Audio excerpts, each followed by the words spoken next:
ଟିକେ ଲଜ୍ଜା ଲାଗୁନି ଆପଣଙ୍କୁ? ଏମିତି ଗୋଟେ ଛୋଟ ଆଉ ଦୁନିଆ କାମ କରିବା ପାଇଁ? ଆରେ ବାହାନା କରିବା କିଛି ଦରକାର ନାହିଁ। ମୁଁ ଜାଣିଛି ଆପଣ ଶୋଇନାହାନ୍ତି। ଉଠନ୍ତୁ ଉଠନ୍ତୁ ଉଠନ୍ତୁ ଉଠନ୍ତୁ କହୁଛୁ ନା। ଖବରଦାର ମୋ ଦେହକୁ ଆସିବାକୁ। ଏ କେଶର ଆପଣ ନିର୍ଭର ନିଦରେ ଶୋଇଥିଲେ। ଏ ନିଦ ପଡ଼ି କେଉଁଠି ଭାଙ୍ଗିଗଲା? ଚୁପ୍ କର। ଏଇ କେତେ ମୋ ନିଦ ଭାଙ୍ଗିଗଲା ସେଥିରେ ପୁଣି ଭୋକ କରୁଛ। ଟିକେ ଲଜ୍ଜା ଲାଗୁନି ଆପଣଙ୍କୁ? କହୁଛନ୍ତି ନା ମୁଁ ଜଣେ ପିଲାବି ଜାଣି ପେଟ। କଣ ହେଇଛି? କାହିଁକି ମୁଁ କଣ କରୁ? ଏତେ କଷ୍ଟରେ ମୁଁ ପେଣ୍ଟିଂ କରୁଛି। ଆପଣଙ୍କୁ ଟିକେ ଖରାପ ଲାଗିବନି? ଗୋଟେ ଲୋକର ଏତେ ପରିଶ୍ରମ ପେଣ୍ଟିଂ ଖରାପ କରିବା ପାଇଁ? ଅଥଚ ଆପଣଙ୍କ ପେଣ୍ଟିଂ ଖରାପ କରିଦେଲେ। କାହିଁକି? ବଢିଆ ତ ହେଇଛି। ଖରାପ ହେଇଛି? ବକବାସ ବନ୍ଦ କରନ୍ତୁ କହୁଛି।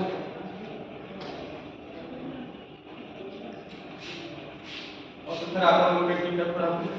ଆରେ ମୁଁ ତମ ପେଣ୍ଟିଂ ଖରାପ କରିଛି? କି କଥା କହୁଛ ତମେ? ହେ ଭଗବାନ ମତେ ରକ୍ଷା କର। ଏ ବୟସରେ ମତେ ଏତେ ଶୁଣିବାକୁ ବାଧ୍ୟ ହେଇଥିଲା। ଆରେ ବାବା ମୁଁ କାହିଁ ତମେ ପେଣ୍ଟିଂ ଖରାପ କରିବାକୁ ଯିବି? ମୁଁ ବି ଗୋଟେ ବଡ ପେଣ୍ଟର। ମୋ ବି ପେଣ୍ଟିଂ ଦେଶ ବିଦେଶରେ ଏକ୍ସିବିସନ ଲାଗୁଛି। ଭୁଲ ହେଇଗଲା, କ୍ଷମା କରିଦିଅ। ଆଇ ଏମ୍ ଭେରି ସରି। ହଁ କ୍ଷମା କରିଦିଅ। ଆରେ ବାଃ କଥା କହ। କଣ ହେଇଛି ଏକ୍ସିବିସନ କ୍ଷମା ମାଗିନେଲ? ମୁଁ ଦେଖୁଥିଲି ଆପଣଙ୍କ ପାଖରେ ଟିକେ ଇମାନଦାରୀ ଅଛି, କିନ୍ତୁ ମୁଁ ଦେଖୁଛି ଆପଣ ଜଣେ ବେଇମାନ ଆଉ ଜଣେ ମହାନ ବିଛୁଆ। କଣ ହେଲା? ମୁଁ ମିଛୁଆ? ମୁଁ ବେଇମାନ? ଆପଣ ବିଛୁଆ ନୁହନ୍ତି ତ? ଠିକ ଅଛି, ଏଇ ସଙ୍ଗେ ସଙ୍ଗେ ଜଣା ପଡିଯିବ କ୍ଷୀର କିଏ ଆଉ ପାଣି କେମିତି? ଏଇ ଏଇ ସାମ୍ନାରେ ବସିଥିବା ଲୋକମାନଙ୍କୁ ପଚାରିବା। ଆଚ୍ଛା ଏଠି ଏମାନେ ବସି ସବୁ ଦେଖୁଛନ୍ତି ନା? ଏଇ ଦର୍ଶକ ମାନେ କହିବେ ଆପଣ ମୋ ପେଣ୍ଟିଂରେ ହାତ ମାରିଛନ୍ତି ନା? ଆରେ ବାବା ଏ ଲୋକମାନେ କଣ କହିବେ? ଏମାନେ ସମସ୍ତେ ଜଣେ ଜଣେ ବଡ ମିଛୁଆ। ନୂଆ ଆଉ କଣ? ସମସ୍ତେ ତ ଏଠି ମିଛୁଆ। ଆପଣ ଜଣେ ଏଇ ଲୋକ ଯାହା ସତ୍ୟ କହି ଜନ୍ମ ହୋଇଛନ୍ତି, ବାକି ସବୁ ଏଠି ମିଛୁଆ ହେଇ ଜନ୍ମ ହୋଇଛନ୍ତି ନା? ଦୟାକରି କହିବେ କି ଏମିତି ଗୋଟେ ଛୋଟ କାମ ଆପଣ କାହିଁ କରିବାକୁ ଗଲେ? ମୁଁ କାହିଁ କରିବାକୁ ଯିବି? ଏଇଟା ମୋ ଘର, ମୋ ରୁମ୍, ମୋ ମନ, ମୋ ଇଚ୍ଛା ଯାହା ମୁଁ ସେଇଆ କରିବି। ମୁଁ କାହାକୁ କହିବାକୁ ବାଧ୍ୟ ନୁହେଁ। ଦେଖିବି କୋଉ ପୁଅର ଦମ ଅଛି ମତେ ଏଠି ଅଟକେଇବ।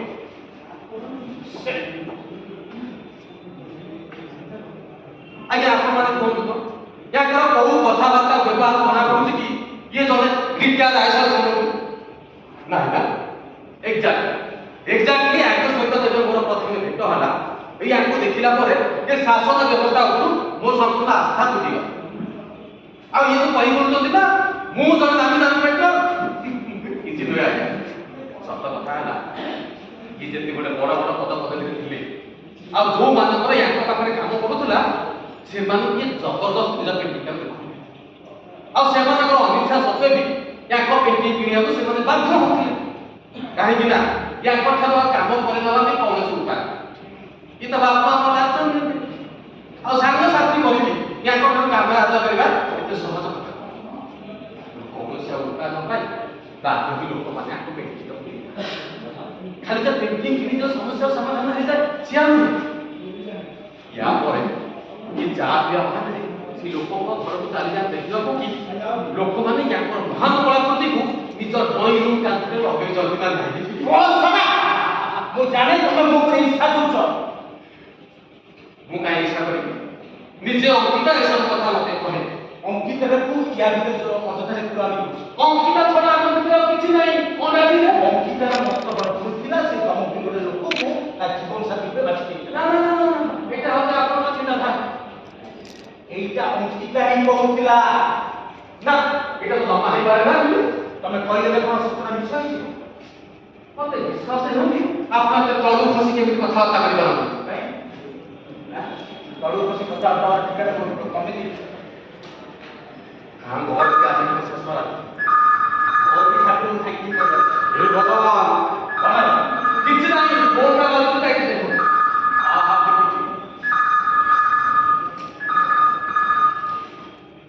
हेलो हाँ हाँ मोबाइल का स्कूल की ये मिस्टर नगर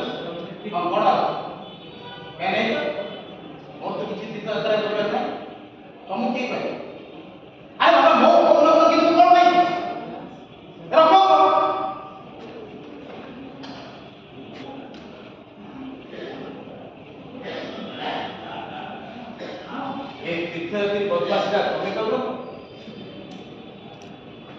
କି ଆଶ୍ଚର୍ଯ୍ୟ କଥା ଆପଣ କହୁଛନ୍ତି।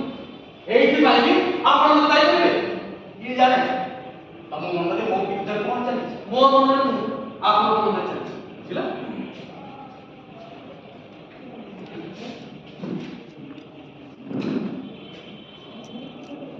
ଶୁଣନ୍ତୁ, ମତେ ଗୋଟେ ଆଜି ଆପଣଙ୍କ ଇମ୍ପୋର୍ଟାଣ୍ଟ କଥା କହିବାର ଅଛି। ମତେ ବି ତମକୁ ଗୋଟେ କଥା କହିବାର ଅଛି। ଆପଣ ପ୍ରଥମେ ମୋ କଥାଟା ଶୁଣନ୍ତୁ। ଆଗେ ମୁଁ କହିବି ତମେ ଶୁଣ। ମୁଁ କଥାଟା ଉଠେଇଛି ମାନେ ଆପଣଙ୍କୁ ଆଗ ମୋ କଥା ଶୁଣିବାକୁ ପଡ଼ିବ। ମୁଁ କଥାଟା ଭାବିଛି ମାନେ ଆଗେ ମୁଁ କହିବି। ଏ ଭାରି ଚାଲାକ ଆପଣ। Thank God. ମତେ ଆରାମି କହିବି। ହଉ, ଏଥର ମୁଁ କହିବି। ନା ନା ନା ନା, ମୁଁ କହିବି ଆଉ ଆପଣ ଶୁଣିବେ। ନା ମୁଁ ଜମା ଶୁଣିବି। ନେବ ଜମା ଆପଣ କଣ ହଉଛନ୍ତି? ନା ଆପଣ ଯେତେବେଳେ କିଛି କହୁଛନ୍ତି ମୁଁ ଶୁଣୁଛି ନା ନାହିଁ? ନା ଆଉ ମୁଁ କହିଲା ବେଳେ ଆପଣ କାହିଁକି ଶୁଣିବେ? ତମେ କାହିଁକି ଶୁଣିବେନି ନା? ଆରେ ଏମିତି କଣ ଛୁଆଙ୍କ ଭଳିଆ ହଉଛନ୍ତି? ଆରେ ସେ କାନ୍ଦୁ ତା ହାତଟା କାଢନ୍ତୁ। Hello hello.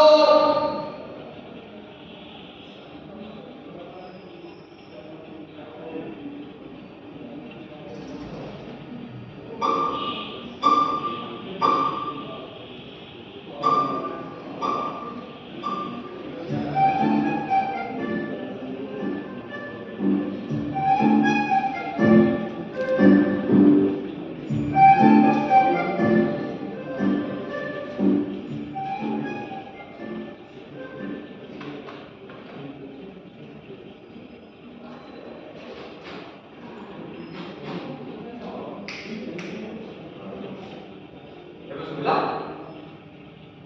ହଁ ଶୁଭିଲା ଯେ ଏବେ ମୋ କଥା ଶୁଣନ୍ତୁ। ନାଇଁ କିନ୍ତୁ ମୁଁ ଆଗେ କହିବି। ମତେ ଲାଗୁଛି ନା ଆପଣଙ୍କ ମୁଣ୍ଡ ଫୁଣ୍ଡ ଖରାପ ହେଲାଣି। କାହିଁକି ଦେଖନ୍ତୁ। ହଁ, ମୁଣ୍ଡ ତ ଖରାପ ହେଇଛି। ଦେହଟା କାହିଁକି କିଛି ଠିକ୍ ଲାଗୁନି। ଏ ଡାକ୍ତରକୁ ଦେଖିବାକୁ ଜମା ବ୍ୟସ୍ତ ହୁଅନ୍ତୁନି, କିଛି ହେଇନି ବାପା। Don't call me ବାପା।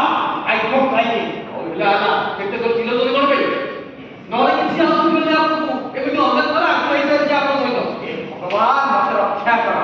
ଆଜି ରଖିଲା ବୁଝିଥାନ୍ତା ସେ ଜାଣିଥାନ୍ତା କେତେବେଳେ ବାଜ୍ୟ ଲୋକଟା ତ ସେ ବାହାରି। ହଁ, ଆଉ ଏକଥା ବି ଜାଣିପାରିଥାନ୍ତା ଯେ କେତେ କଣ ନିର୍ଦ୍ଦୟ ଲୋକ ଆପଣ। ତମକୁ ବରଦାସ୍ତ କରିହବନି ବୁଝିଲ।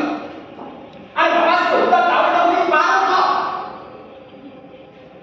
ରଖୁଛି ରଖୁଛି, ଏତେ ଜୋର ଚିଲେଇବା କଣ ଦରକାର ଯେ? ତମର ଏଇ କାର୍ଯ୍ୟକଳାପ ଅଙ୍କିତା ଘୃଣା କରୁଥିଲା। ଏ ସବୁ କଥାରେ ଆପଣ ଅଙ୍କିତ ଦାଦା କାହିଁ ହଉଛନ୍ତି ନା? ଅଙ୍କିତା ତମକୁ ବି ଘୃଣା କରୁଥିଲା ହେଲେ କରିପାରୁନଥିଲା। ଦେଖନ୍ତୁ,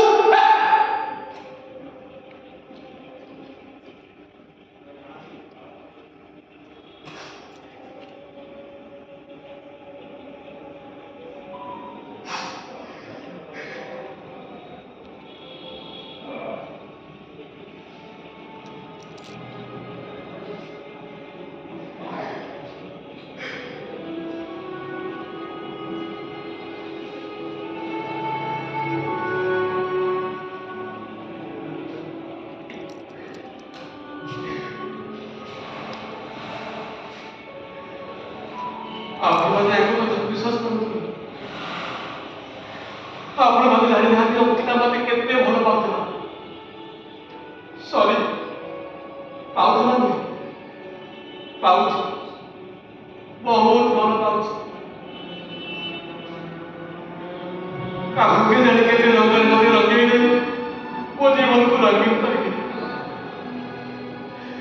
ଏତେ ଖୁସି କି ସେ ଆସିଥିଲା ଯେ ମୁଁ ଭୁଲି ଯାଇଥିଲି କି ସେ ଆସିବା ଆଗରୁ ମୋ ଜୀବନରେ କେତେ ସୁନ୍ଦରତା ଭରି ରହିଥିଲା।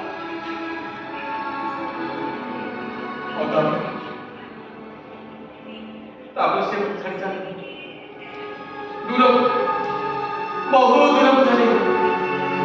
କେତେ ଦୂରକୁ ଚାଲିଗଲା ଯେ ଯେଉଁଠି କେହି କେବେ ଅଭିନନ୍ଦନ।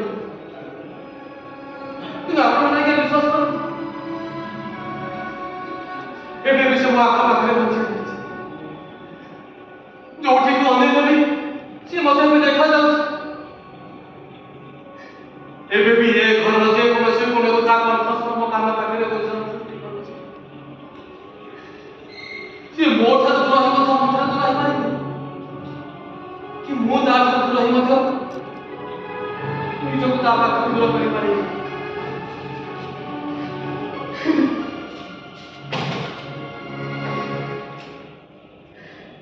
ଏବେ ବି ତା ବିଛଣା ବେଳେ ବେଳେ ତା ଦେହର ବାସ୍ନା ଭାସି ଆସେ। ଏବେ ବି ସେ ତା କଣ୍ଠରେ ମତେ ଗୀତ ଶୁଣୁଛି।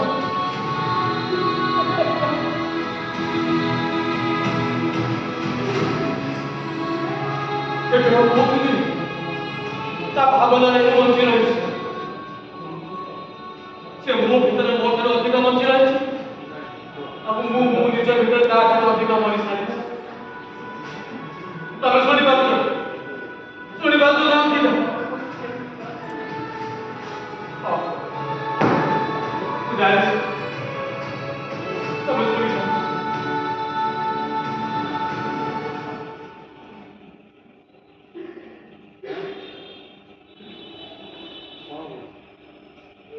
চন্দন চন্দন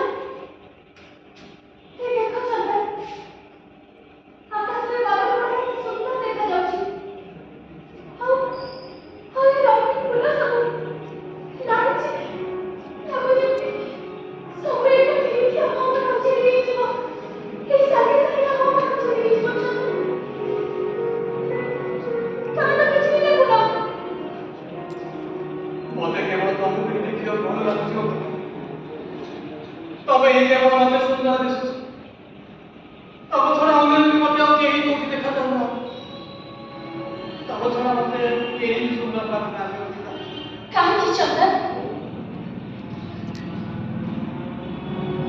ଏ ପାହାଡ଼, ଏ ପର୍ବତ, ଏ ନଦୀ, ଏ ଝରଣା, ଏ ଗଛ, ଏ ଲତା ଏସବୁ ତ ମୋର ହିଁ ପ୍ରତିଛବି ନା? ଆଉ ତୁମର ନୁହେଁ। ସେଇଥିପାଇଁ ତ ମତେ ଲାଗେ ଯେ ମୁଁ କୁଆଡ଼େ ଯାଉଛି। ମୋ ଶରୀର ସିନା ଚାଲିଯିବ କିନ୍ତୁ ମୋ ଆତ୍ମା କୁଆଡ଼କୁ ଯିବନି ନା। ଚନ୍ଦନ ଆମେ ସବୁବେଳେ ଏକାଠି ହେଇକି ରହିବା। କେହି କାହାଠୁ ବି ଅଲଗା ହବନି। ଯେତେ ଦିନ ଯାଏ ତମେ ଅଛ ସେତେ ଦିନ ଯାଏ ମୁଁ ରହିବି। କେହି କାହାଠୁ ବି ଅଲଗା ହବନି। ଆଉ ଯାହା ଆମେ କହୁଛୁ ଏସବୁ ଏ ବ୍ରହ୍ମାଣ୍ଡ ସାରା ଘୁରି ବୁଲିବ। କିଛି ବି କୁଆଡ଼େ ଯିବନି ଚନ୍ଦନ। କିଛି ବି କୁଆଡ଼େ ଯିବନି। ହଁ ଚନ୍ଦନ କିଛି ବି କୁଆଡ଼େ ଯିବନି। ତମର ଏ କଥା ସବୁ ମୋ ମନକୁ ସାନ୍ତ୍ୱନା ଦେଇଥାଏ। କେମିତି ବଞ୍ଚିବି ମୁଁ ତମ ବିନା? ତମେ ଗଲା ପରେ ଏ ଚାନ୍ଦିନୀ ରାତି କଣ ମୋ ପାଇଁ ସୁନ୍ଦର ହେବନି? ଏ ଫୁଲ ସବୁ କଣ ମୋ ମନରେ ବାସ୍ନା ଭରିପାରେ? ଏ ଶୀତଳ ପବନ କଣ ମୋ ଦେହକୁ ସ୍ପର୍ଶ କରିପାରିବ?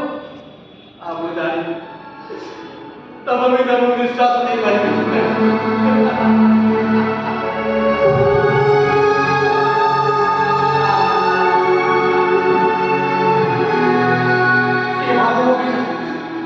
ଯେତେବେଳେ ସକାଳୁ ମୁଁ ଶୋଇ ଉଠିବି କିନ୍ତୁ ତମେ ମୋ ପାଖରେ ନଥିବ। ସମସ୍ତେ ଥିବେ, ସବୁ ଥିବ କିନ୍ତୁ ତମେ ନଥିବ। କେମିତି ବଞ୍ଚିବି? କେମିତି ରହିବି ମୁଁ?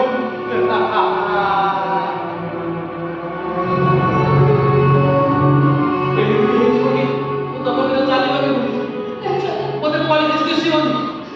ଚାରିଆଡେ ଖାଲି ଶୂନ୍ୟତା, ଘୋର ଅନ୍ଧାର। ମତେ ଅନ୍ଧାର ବହୁତ ଡର ଲାଗେ। ବହୁତ ଡର ଲାଗେ।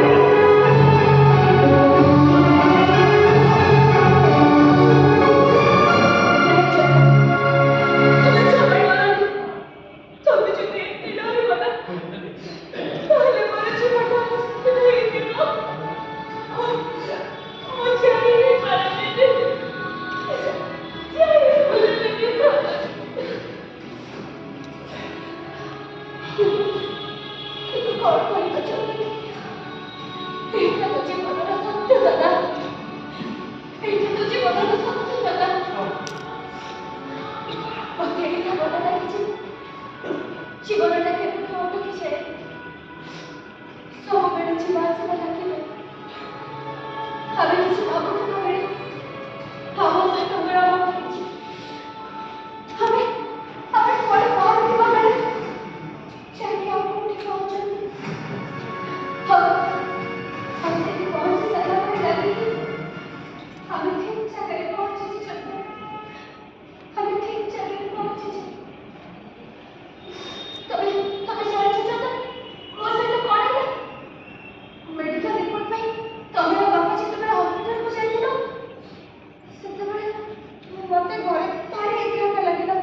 ମୋ ପାଖକୁ ଦୌଡ଼ି ଆସିଲା।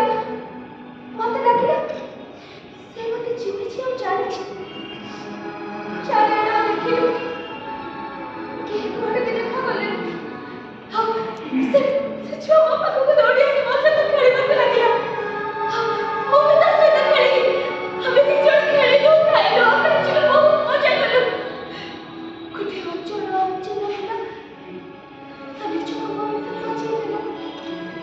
ଆଉ ମୁଁ ବି ତା ଭିତରେ ନିଜକୁ ହଜେଇଦେଲି।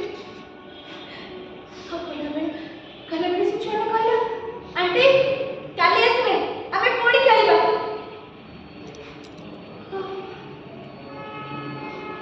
ମୁଁ ତାକୁ କିଛି କହିବା ଆଗରୁ ସେ ବହୁତ ଦୂରକୁ ଚାଲି ଯାଇଥିଲା। ଚନ୍ଦନ, ସେ ବହୁତ ଦୂରକୁ ଚାଲି ଯାଇଥିଲା। ବହୁତ ଦୂରକୁ ଚାଲି ଯାଇଥିଲା। ଆଉ କିଛି ଦୂର ଗଲେ ତମେ ଜାଣ ଅର୍ପିତା, ତମେ ମତେ ଏତେ କାହିଁକି ଭଲ ଲାଗ?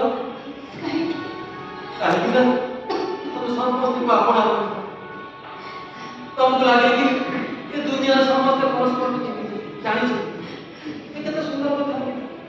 ସତରେ। ଆଚ୍ଛା ଚନ୍ଦନ, ହଁ, ତମକୁ ଗୋଟେ କଥା କହିବି। ତମକୁ ମୋ କଥା ମାନିବାକୁ ହବ। ପ୍ଲିଜ୍ ଚନ୍ଦନ, ମୁଁ ଗଲା ପରେ ମୋ ବାପା ମମିର ବୁଝି ପାରିବେନି। ତମକୁ ଗୋଟିଏ ବର୍ଷ ପାଇଁ ମୋ ବାପାଙ୍କ ସହିତ ରହିବାକୁ ହବ ଚନ୍ଦନ। ପ୍ଲିଜ୍, ମାତ୍ର ଗୋଟିଏ ବର୍ଷ। ପ୍ଲିଜ୍ ଚନ୍ଦନ। ତମ ବାପା ଯେଭଳିଆ ଲୋକ, ତାଙ୍କୁ କଣ ବୁଝେଇ ହବ? ସେ ମୋ କଥା ମାନିବେ ନା ଶୁଣିବେ? ମୁଁ କହିବି ଅର୍ପିତା, please। ତମେ ପାରିବ ଚନ୍ଦନ, ମୁଁ ଜାଣିଛି ତମେ ହିଁ ପାରିବ। ଯେ ସେଭଳିଆ ବାପା ନିଜକୁ ମନେଇ ନଥିଲା, ସେ ତ ବାପାକୁ ମନେଇ ପାରିବନି। ତମେ ପାରିବ ଚନ୍ଦନ, ତମେ ପାରିବ।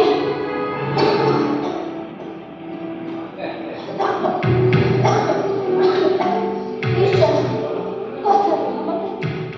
ପ୍ଲିଜ୍। କଥା ଦଉଛି, କଥା ଦଉଛି। ଚନ୍ଦନ, ଏବେ ମତେ ଖୁସିରେ ନାଚିବାକୁ ଇଚ୍ଛା ହଉଛି ଚନ୍ଦନ। ଗୀତା ବି ଶୁଣିବେ। ମତେ ଖୁସିରେ ନାଚିବାକୁ ଇଚ୍ଛା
ମତେ ଏବେ ଅନ୍ଧାର ଡର ଲାଗୁ କାହିଁକି ନା ସେ ଅନ୍ଧାରରେ ଅଛି ଆଲୋକ ଅଛି, ଦିନରେ ଅଛି ଆଉ ରାତିରେ ମିଳୁଛି।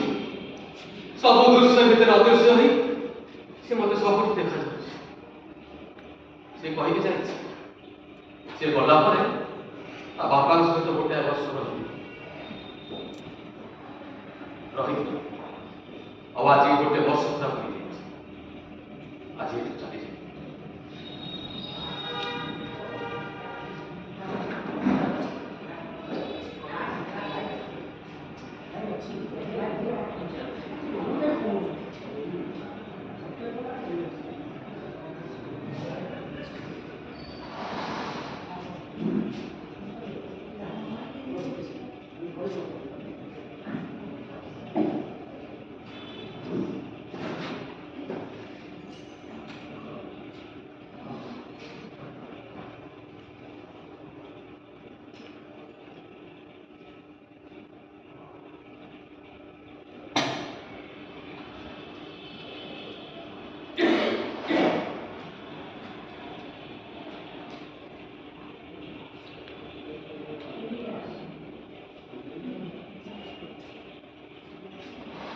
ନିଦ ଆସିବା କଠିନ ମୁଖେ ଯେତେ ଚେଷ୍ଟା କଲେ ବି ଆଖିକୁ ଜମା ଦିନ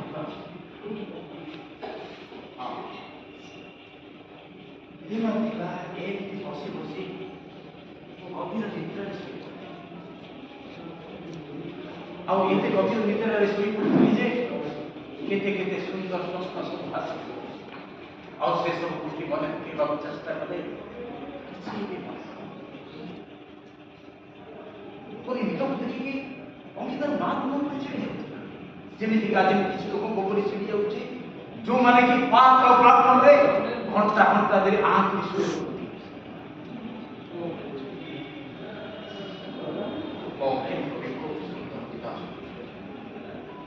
ଶୀତ ଦିନ ସକାଳେ ତାକୁ ଉଠିଲା ବେଳେ ସେ ପୁଣି ଚାକିରି କେମିତି ଭଲରେ ଶୋଇ ପଡ଼ୁଥିଲା। ବାପା ମୁଁ ସ୍କୁଲ ଯିବିନି ବାପା, ମୋତେ ଟିକେ ଶୋଇବାକୁ ଦିଅ ନା ପ୍ଲିଜ। କିନ୍ତୁ ଜଣେ ଦାୟିତ୍ୱବାନ ବାପା ହିସାବରେ ମୁଁ କେବେ ବି ତା ସ୍କୁଲ ଯିବାକୁ ସକାଳ 10ଟାରେ ଯାଏ ଯେ ଫେର ଫେର ଦିନ ଯାଏ ଜାଣିପାରିଲିନି କେତେବେଳେ ସେ ପଢ଼। ତାପରେ ଏଥର ଗଲା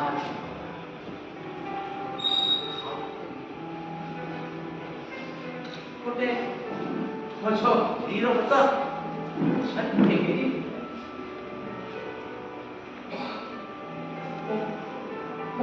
ମତେ କେତେ ସ୍ଥିରରେ ବାପା ପରି ଡାକେ। ହଁ କେତେ ସ୍ଥିରରେ ବାପା ପରି ଡାକେ। ବାପା ଅଙ୍କିତା ତମେ କାହିଁକି ମନ ଦୁଃଖ କରୁଛ ବାପା? ମତେ ତ ଆଉ ଅଛି ବୋଲି ସତରେ କାହିଁକି କାହିଁକି ବାପା ତ ଜୀବନଟା ବହୁତ ସୁନ୍ଦର ଲାଗୁଥିଲା ନା। ହଁ ମତେ ଜୀବନଟା ବହୁତ ସୁନ୍ଦର ଲାଗେ, କିନ୍ତୁ ଏତିକି ଦିନ ପର୍ଯ୍ୟନ୍ତ ଏତିକି ଦିନ ଭିତରେ ମନ ସ୍ଥିତି ଚାଲିଛି ବାପା। ତୁ କାହିଁକି ଶିଖିବା କଥା କହୁଛୁ ବାପା? ତୋ କଥା ଶୁଣିଲେ ମୋ ମନ ଭାଙ୍ଗିଯାଏ ବାପା, ମୋ ମନ ଭାଙ୍ଗିଯାଏ। କିନ୍ତୁ କାହିଁକି କେଜାଣି ବାପା ମତେ ଲାଗେ ଏ ଦୁନିଆ ଅପେକ୍ଷା ବାହାର ଦୁନିଆଟା ୟାଠାରୁ ବହୁତ ସୁନ୍ଦର ହେଇଥିବ। ହଁ ବାପା ଅଙ୍କିତା ଆରେ ତୁ କାହିଁକି ତୁ ବାରବାର ଶିଖିବା କଥା କହୁଛୁ? ତୋ ବିନା ମୁଁ ଏକା ବଞ୍ଚିବି କେମିତି? ଏକାନ୍ତ କୋଉଠି ବାପା?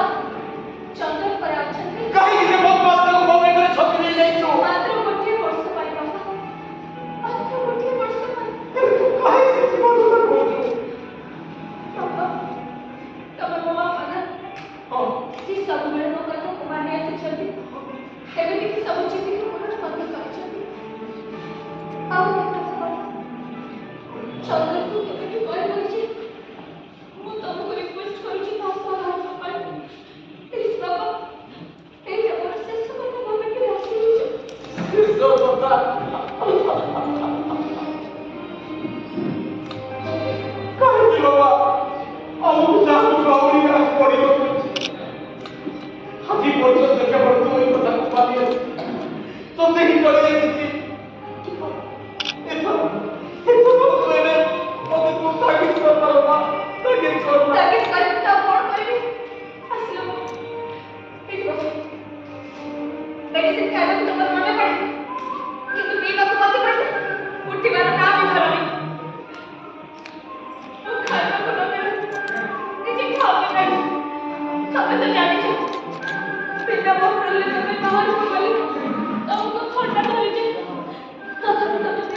ना अपनी चांदनी को थोड़ा कम दिलाओ, मेरी लाडली सो रही है, चिताओ कम बचाओ।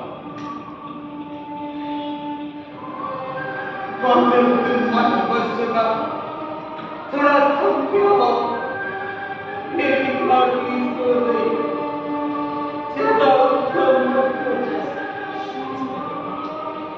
रात बीती थकने से थक तुम भाग जाओ, मेरी लाडली सो रही है, ज्यादा उत्तम मत बचाओ, ज्यादा उत्तम मत बचाओ।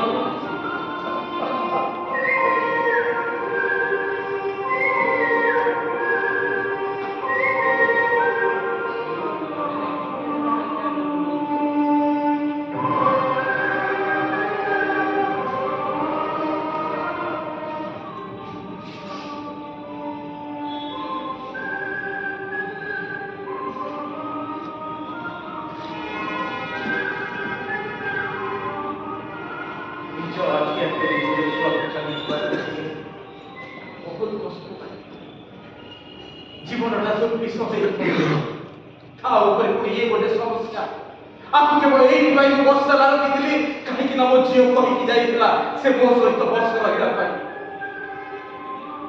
हाँ आज की पूरा वर्ष बीती क्या खुशी था तेरे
आज जलखिया करने तुम आलू परोटा और पुदीना चटनी पुदीना चटनी हाँ हाँ पुदीना चटनी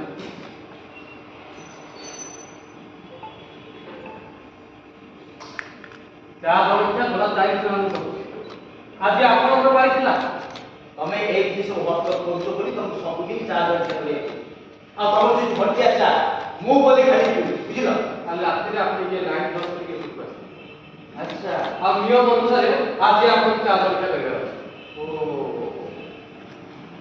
की प्रमाण अछि तुम लाइट बस करके रात गई बात गई हला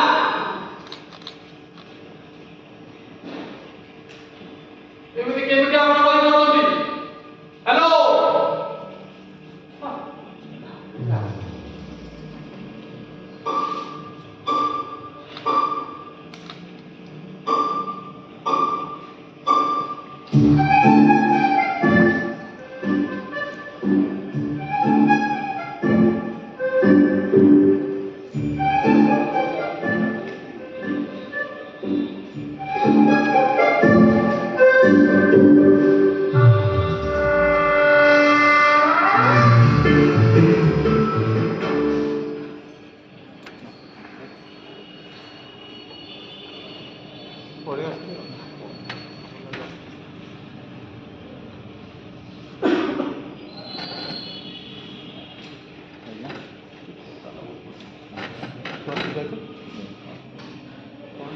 एमिति लुचि लुचि मंदिर ଯିବା କଣ ଦରକାର ଆୱାର୍ଡ ବି ହଉଥିଲା तुमको कोई भी जाइए ବର୍ଦ୍ଧନ तुम मो से जोड़ी थांत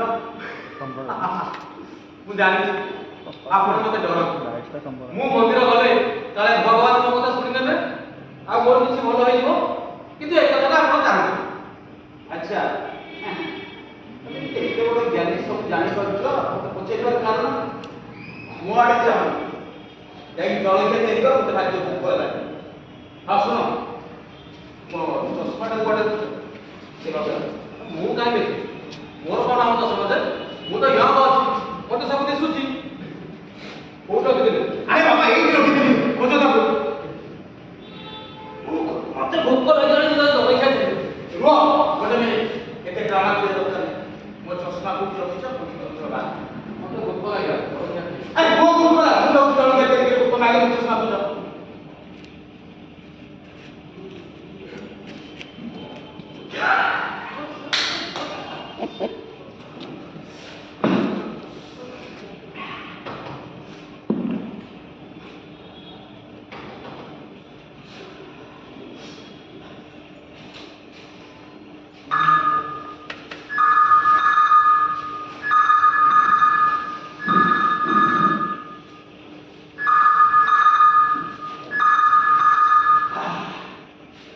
ହ୍ୟାଲୋ କିଏ ହଁ ହଁ ଏଇଟା ଭଗବାନ ଦାସଙ୍କର ଘର ଆଜ୍ଞା ସାର୍ ଆପଣ ଆଉ ଟିକେ ପରେ ହଁ ମାନେ ଟିକେ ପରେ ଫୋନ କର ନା ନା ନା ଏଇଟା ଆପଣ କି ସେ ଗୋଟେ ଅର୍ଜେଣ୍ଟ କାମରେ ଅଛି ଆରେ ଭାଇ ସିଏ ମୋ ପାଇଁ ଏବେ ଜଳଖିଆ ତିଆରି କରୁଛନ୍ତି ହଁ ହଁ ସିଓର ସିଓର ସିଓର ଆଜ୍ଞା ରୋପେ ପଠେଇଛ କିଏ ଜଳଖିଆ ହେଇଗଲା କି ଜଳା ଜଳି ଯେଉଁ କରିଥିଲେ ପାଇପ କେଉଁଠି ରହୁଛି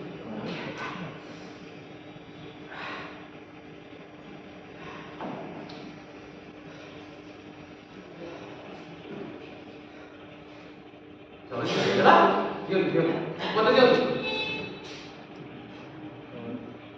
ସେ ପୁରା ଭୁଲ ଏତେ ସହଜରେ ତମକୁ ଜଳଖିଆ ଦେଇପାରିବ ଅଢ଼େଇ ତମକୁ ମୋର ଗୋଟେ କଥା କହିବାର ଅଛି। ହଁ ହଁ ମୁଁ ବି ସେ କଥା ଆପଣଙ୍କୁ କହିବାକୁ ଚାହୁଁଛି ତଳୁ ବୋଲେ ଅଙ୍କିତାର କଥା ଅନୁସାରେ ମୁଁ ଏଠି ଗୋଟେ ବସିଲା ରହିଯାଉଛି ଆଉ ଆଜି ଗୋଟେ ପୁରା ବର୍ଷ ପୁରିଗଲା ଏ ଭଲ ଆଜି ଚାଲେ ତମକୁ ତ ଏଠି ଗୋଟେ ମୁହୂର୍ତ୍ତ ପାଇଁ ବି ରହିବାକୁ ଡ୍ରପ୍ କରିଦେବା ଇଏ କାହିଁକି କେବେ ଡ୍ରପ୍ ବାହାର କରିଦେବା ଆପଣ ଜାଣିନାହାନ୍ତି ଏଠି ଗଲା ପରେ ମୁଁ କେତେ ବୟସ ହେଲାଣି ଏତିକି ପଠେଇ ମୁଁ ବି କିଛି କମ ବୟସ ନେଇ କିନ୍ତୁ ଆପଣ ବୟସ କରିପାରିବେନି ମୋ ଭଳିଆ ଏ ବୟସ କାହିଁ ତ ଘର କାହିଁ ମୋ ବୟସ ବୁଝେ ଘର ବାହାରେ ଆପଣ ନିଜ ବୟସକୁ ଲୁଚେଇଛନ୍ତି କଣ ଚୁପ୍ କର ମତେ ଟିକେ ଶାନ୍ତିରେ ଜଳଖିଆ ଖାଇବାକୁ ଦିଅ ମୋ ଜଳଖିଆ ଦେବେ? ଚଷମା ନିଜେ କରି ଖାଇବେ ହଁ ଏ କି ଚାଲା ଲୋକ ଆପଣ ମୁଁ କଲାବେଳେ ଦି ଜଣଙ୍କ ପାଇଁ କରିବି ଅଥଚ ଆପଣ କଲାବେଳେ ଖାଲି ନିଜ ପାଇଁ ମୋ ଚଷମା କେବେ କାଲି ରାତିରେ ମୋ ପେଟି କିଏ ଖରା କରିଦେଲ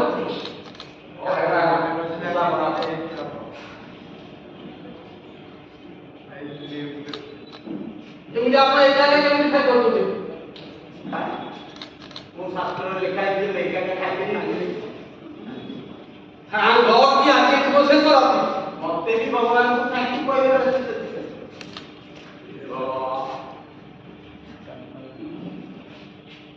ଆଜି ସନ୍ଧ୍ୟା 6ଟାରେ ଏ ଘରକୁ ଚାଲି ଜମା ନୁହେଁ ରାତି 10ଟା ପୂର୍ବରୁ ଜମା ବି ତ ନୁହେଁ କାହିଁକି କାହିଁକି ନା ଅଙ୍କିତା କହିନି ଅଙ୍କିତା ଇଏ ଘଣ୍ଟା ଘଣ୍ଟା ହିସାବ କରିବା ପାଇଁ କହିଥିଲେ ଆରେ ଅଙ୍କିତା ତମକୁ କାହିଁ କହିନି ସେ ମତେ କହିଦେଇଥିଲା କେବଳ ଅଙ୍କିତା ପାଇଁ ତମକୁ ମୁଁ ମସଲା ବରଦାସ୍ତ କରିଛି ବୁଝିଲେ ଆଉ କିଛି ଘଣ୍ଟା ପାଇଁ ତମକୁ ମୁଁ ମାନେ ତା ମନ ଦୁଃଖ ଚାହୁଁ ସିଏ ମତେ ଆଉ ମୁଁ ତାକୁ ବହୁତ ଭଲ ପାଉ ସେ ତମ ଭଳିଆ ନାଟକ କରେ କଥାଟା ମୋତେ ବହୁତ ଚିନ୍ତା ଲାଗୁଛି ବହୁତ କହିଲ ତମେ ଜାଣିଛ ମୁଁ କଣ କହିପାରେନି କି ବିନା ଟଙ୍କାରେ ମୁଁ ଖାଦ୍ୟ ଖାଇପାରିନି ଆପଣ ଖାଦ୍ୟ ଖାଉନାହାନ୍ତି ଜଳଖିଆ କରୁଛନ୍ତି ତମେ ଘଟିଆ ଜୋକ୍ ଶୁଣିଲେ ମୋ ଦେହରୁ ରକ୍ତ ବାହାର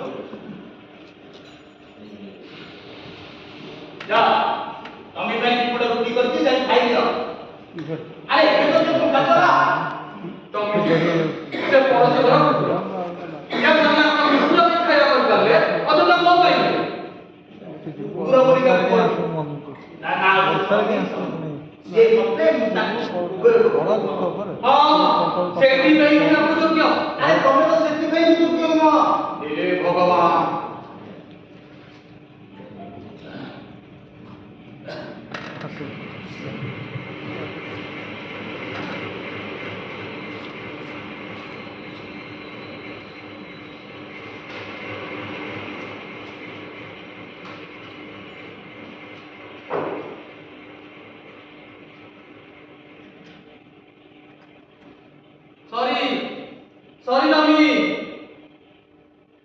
ଦେଖ ତମକୁ ସରି କୁହାଯାଏ ଆଉ ତ ମତେ ନୁହେଁ କାହିଁକି ନା ତମେ ଖାଦ୍ୟଟା କର ଆଉ ତାରି ହିସାବରେ ଏଥିରେ ବହୁତ ଗୁଣ ତାକୁ ବି ଭଲ କରିଯିବ। ଚୁପ୍ କର ତମେ ଏତେ ବଡ଼ କଥା ବୁଝେଇ ପାର ଏକ୍ଜାକ୍ଟଲି ସେଇ କଥା ମୁଁ ଆପଣଙ୍କୁ କହିବାକୁ ଚାହୁଁଛି।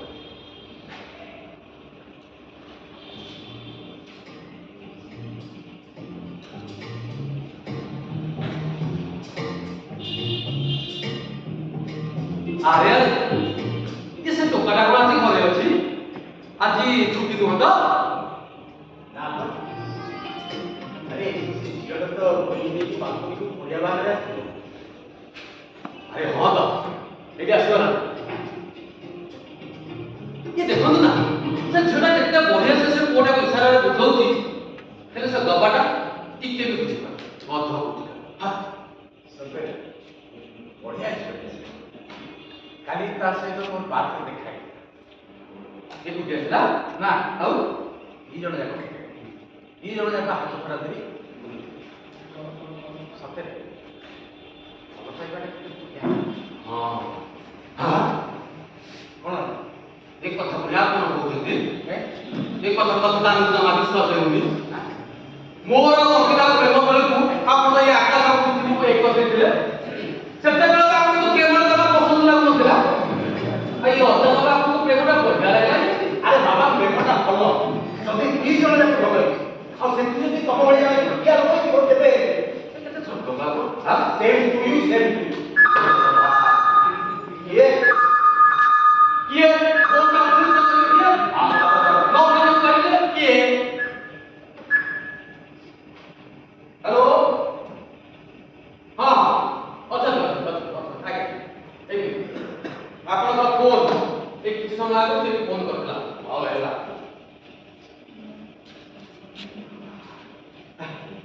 ହ୍ୟାଲୋ ହଁ ମୋହନ ଦାସ କହୁଛି ହଁ ଜାଣିଲି ନାଇଁ ନାଇଁ ଆଜି ମୁଁ କଥାବାର୍ତ୍ତା ହେଇପାରିବି ଶୁଣନ୍ତୁ କାଲି ଆମେ ପାର୍କ ବସି କଥାବାର୍ତ୍ତା ହଁ କଥା କହିଛି ଆମ ଘରକୁ ଜଣେ ଆସୁଛନ୍ତି ତ ହଁ ଭାଇ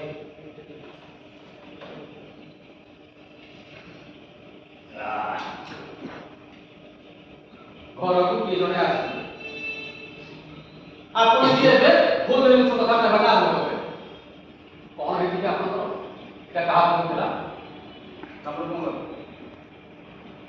ଆପଣଙ୍କ ଗତିବିଧି ଉପରେ ଆଜିକାଲି ଗୋଟେ ବହୁତ ସୁନ୍ଦର ଚୁପ୍ କର ଏ ସମାଚାର ପଢିବା ବନ୍ଦ କର ହେଲା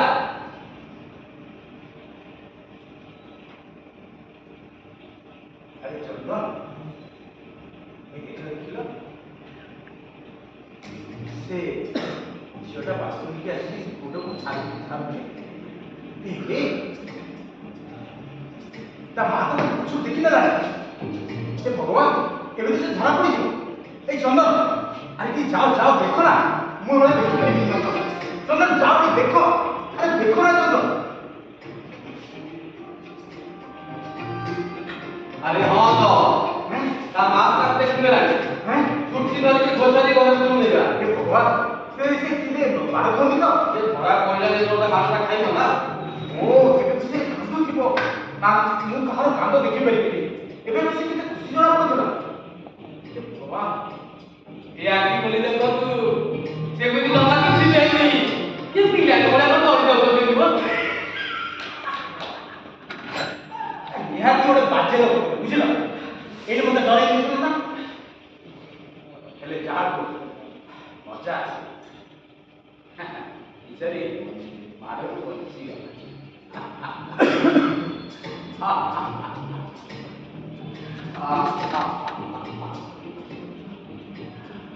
ଆପଣ ଖୁସି ହେଲେ ବହୁତ ମଜା ଲାଗେ ବେଳେ ବେଳେ ତ ମତେ ବିଶ୍ୱାସ ହୁଏନି କି ଯେ ଆପଣ କଥା କଣ କି ତା ଚେହେରାଟା ମୋ ଅଙ୍କିତାରେ ଚିହ୍ନା ହଁ କାହିଁ ବୁଝିବ ଏମିତି କଣ ଯାହା କହିଲେ ମୁଁ ମାନିଯିବି ଏ ଅଙ୍କିତାର ତ ମୁହଁଟା ଟିକେ ଗୋଲ ୟା ମୁହଁଟା ଟିକେ ଲମ୍ବା ଏ ଅଙ୍କିତା ଆମର କେତେ ହୋଇଥିଲା ଏଇଟା ଟିକେ ସାବେନି ଏ ଅଙ୍କିତାର ନାକଟା ଟିକେ ଲମ୍ବା ଓ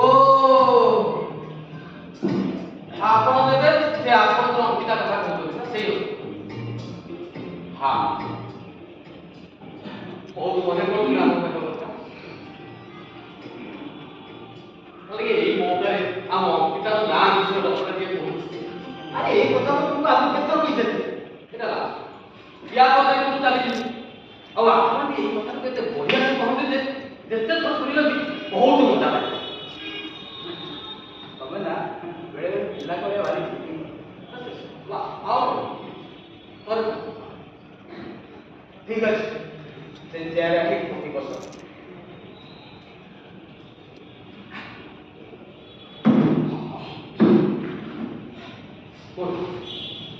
ଏଥର ପଚାର ଆମ ଅଙ୍କିତା ନାଁଟା ବହୁତ ସୁନ୍ଦର। ଆପଣ ଅଙ୍କିତା ନାଁ ଅଙ୍କିତା କେମିତି ରହୁଛନ୍ତି? ଏଇଟା ଗୋଟେ ଇଣ୍ଟରେଷ୍ଟିଂ କ୍ୱେଶ୍ଚନ। କଥା କଣ କି ମୋର ଜଣେ ପ୍ରେମିକା ତା ନାମ এইଥିପାଇଁ ଆପଣ ବିଚାରି ମୋ ଅଙ୍କିତା ନାଁଟାକୁ ଅଙ୍କିତା ରଖିପାରିବେ। ଏଇଟା ଗୋଟେ କାରଣ ନୁହେଁ। ବଡ ଅଜବ ଥିଲା ସେ। ଘୋଡ଼ା ଚଢ଼ି ମତେ ଦେଖା କରିବାକୁ ବସିଥିଲା, ସେଥିରେ ପୁଣି ଶାଢ଼ୀ ପିନ୍ଧି। ଇଣ୍ଟରେଷ୍ଟିଂ। ୟେସ୍, ଆପଣ ପ୍ରଥମଥର କୋଉଠି ଦେଖାଏ?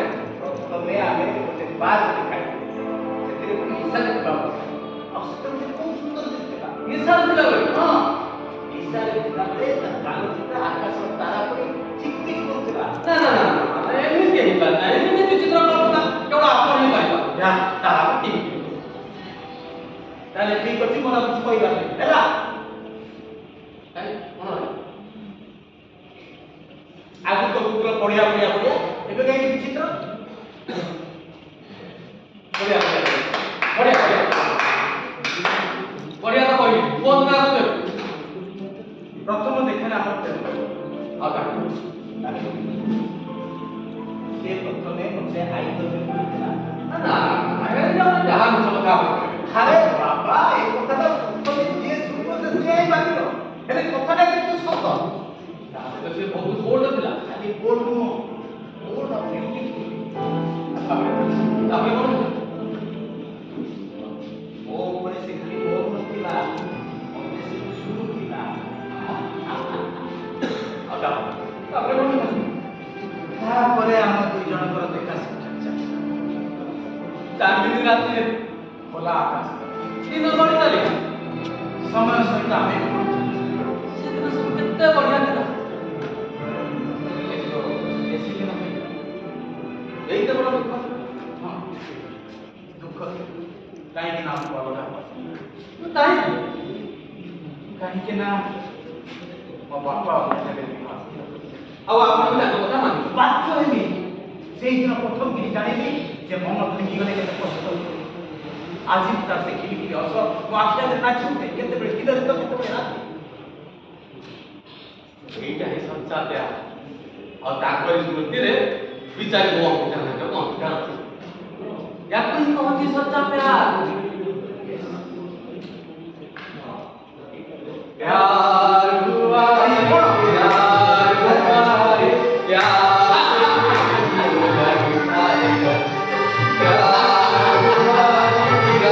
रे,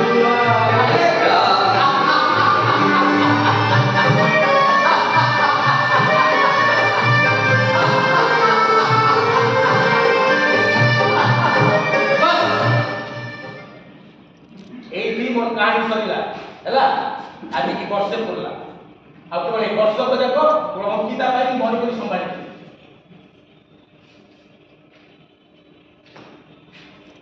କଣ କହିଲେ? ମରି ମରି ମୁଁ କଣ ଏତେ ଖରାପ? ଏତେ ଗୁଣ ଭରି ଅଛି ଆପଣଙ୍କ ମନରେ? ଏତେ ବିଷ ଭରି ଅଛି ଆପଣଙ୍କ ମନରେ ମୋ ପ୍ରତି?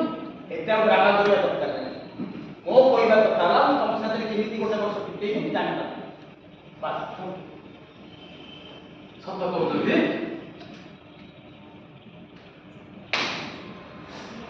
ଆରେ ହଁ, ୟା ଭିତରେ ଆପଣ ଗୋଟେ ଇମ୍ପୋର୍ଟାଣ୍ଟ କଥା କହିବାକୁ ଭୁଲି ଯାଇଛି। କୋଉ କଥା? ଏଇ ସେ ତ୍ରିପାଠୀ ବାବୁ, ଏଇ କିଛି ଦିନ ତଳେ ତାଙ୍କ ସହିତ ମୋ ଦେଖା ହେଇଥିଲା ପାର୍କରେ। ଏବେ ଯୋଉ ବସ୍ତି ପିଲାଙ୍କ ପାଇଁ ଘର କରିଛନ୍ତି ମ? ହଁ ହଁ, ଜାଣିଲି। ସ୍କୁଲ ହଁ। ଦୀର୍ଘ 30 ବର୍ଷ ହେଲା ସେ ମୋର ପଡୋଶୀ। ସିଏ କହୁଥିଲେ କି ଯଦି ତାଙ୍କର ସ୍କୁଲ ଯାଇକି ଆପଣ ପିଲାମାନଙ୍କୁ ପାଠ ପଢାନ୍ତେ, ଆଉ ମୁଁ ଜାଣିବାରେ ଯେତିକି ଆପଣଙ୍କର ନଲେଜ ଆଉ ଏକ୍ସପିରିଏନ୍ସ ସେଥିରେ ପିଲାମାନଙ୍କର କିଛି ଗୋଟେ ଭଲ ହୁଅନ୍ତା। ଥାଉ ଥାଉ, ତମର ଏତେ ଦୟା ଦେଖିବା ଦରକାର ନାହିଁ କି ମୋ ପ୍ରତି ସମବେଦନା ଜଣେଇବା ଦରକାର ନାହିଁ। ତମେ ଏଠି ଯାଅ। ଦେଖାଯାଉନି କି ମୁଁ ମୋ ଜିନିଷ ତ୍ୟାଗ କରୁଛି ବୋଲି?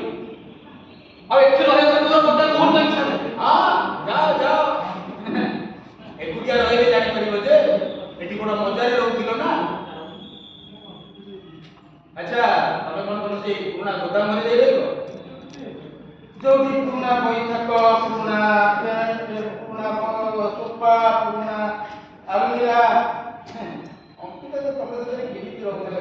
ଦେଖନ୍ତୁ ସେଟା ପଚାଶ ଘର ନୁହେଁ, ସେଟା ହଉଛି ଆମ ଘର। ମୋର କବିତାର ଘର। ଆଉ ଏମିତିକା ଘରକୁ ଆର୍ଟିଷ୍ଟଙ୍କ ଘର ବୋଲି କହନ୍ତି। ସେଟା ଆପଣ ବୁଝିପାରିବେନି। ପଚାରନ୍ତୁ ନାହିଁ କାହିଁକି ନା ଆପଣଙ୍କର ସୌନ୍ଦର୍ଯ୍ୟତା କେବଳ ଦଳ ଦଳ ଦିଶୁଛି ନା। ଏଇ ସେଇ ଭଙ୍ଗା ଘଡ଼ି, ପୁରୁଣା ପେଣ୍ଟିଂ। ଖବରଦାର କିନ୍ତୁ ମୋ ପେଣ୍ଟିଂ ଉପରେ ଯଦି କିଛି କହିବ। ହଁ ଆପଣ କହିଲେ ଠିକ ଆଉ ମୁଁ କହିଲି ନାଇଁ କୁହ କୁହ। ଆରେ ଧୀରେ ଧୀରେ ସବୁ ଶିଖିଯିବ ଯେ ସମୟ ପରିସ୍ଥିତି ସମସ୍ତଙ୍କୁ ଶିଖେଇ ଦିଏ। ବୁଝିଲ ଖାଲି ତ ମୁଣ୍ଡ ବାଳ ଧଳା ହେଇନି। ଆଉ ରଙ୍ଗ କଣ ପାଇଁ କରୁଛନ୍ତି? କିଏ କହିଲା ମୁଁ କହୁଛି? ମୁଁ କହୁଛି ଆପଣ ରଙ୍ଗ ହିଁ କରୁଛନ୍ତି। ଯା ବାଜା ଏଇ ଶୀଘ୍ର ଯା ଏଇ ସାଙ୍ଗେ ସାଙ୍ଗେ ବାଜା।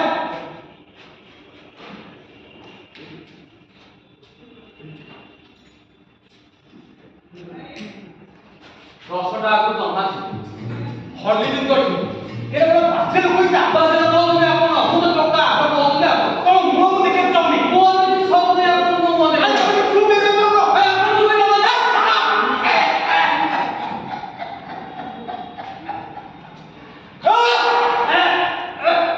ପାଣି ଦେବି ପାଣି ଦେବି ପାଣି କାହିଁକି ପିଇବେନି ଯେ? ପାଣି କଣ ଦୋଷ କଲା? ପାଣି ତ ତାকে ସୁଝେଇବେ ନା କଣ?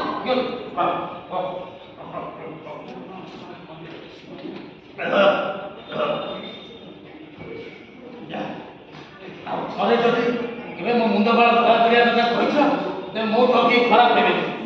କହିଲା ଭାଇ ଭୁଲେଲା ଟିକେ କହିବେ।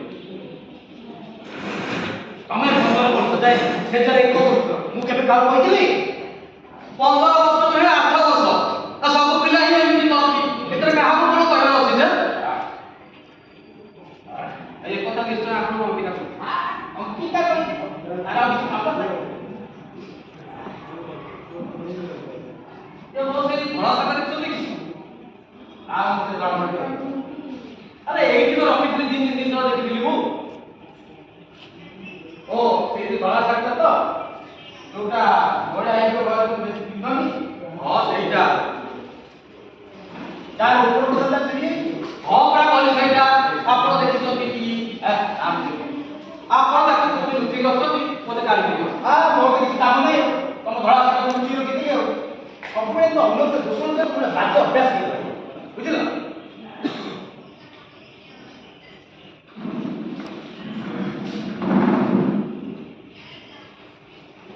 अभी तो मैं जवान हूँ, अभी तो मैं जवान हूँ, अभी अगर दुश्मन दुश्मन जमाना गम नहीं हमें तुमसे प्यार कितना ये हम नहीं जानती, मगर जी नहीं सकती तुम्हारे बिना। ନା ନା ନା ନା ନା ଏଇ ଗୀତଟା ଆପଣଙ୍କ ମୁହଁରେ ଜଣ ସୌଭାଗ୍ୟ। ଏତେ ଚାଲାକି ଦେଖା ନଅରେ ପଡ଼ିଲା ନଅରେ ଗା। अरे नाना करते प्यार तुम्हीं से करते थे। अरे नाना करते प्यार तुम्हीं से करते थे। ठहरेगा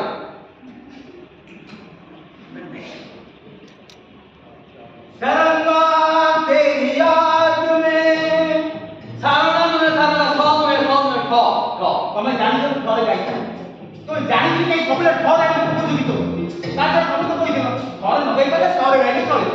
ମୁଁ କହିବି ତମେ କହିଲି ତ ମୁଁ କେତେବେଳେ କହିଲି ଏମିତି ମିଛ କଥା ଆପଣ କେମିତି କହିବ? ଯଦି ମିଛ ଉପରେ ଯଦି କିଛି ଗୋଟେ ଖେଳ ଥାନ୍ତା ସେଥିରେ ଆପଣ ତେନ୍ଦୁଲକର ହେଇଥାନ୍ତେ। ଷ୍ଟେପ୍ ଆଉଟ୍ କରି ପୁରା ଛକା ମାରିଥାନ୍ତେ ବଲ୍ ଯାଇ ଷ୍ଟାଡିୟମ ବାହାରେ। ଭଲ ଭଲ ସହରେ କାହାକୁ କହିବି।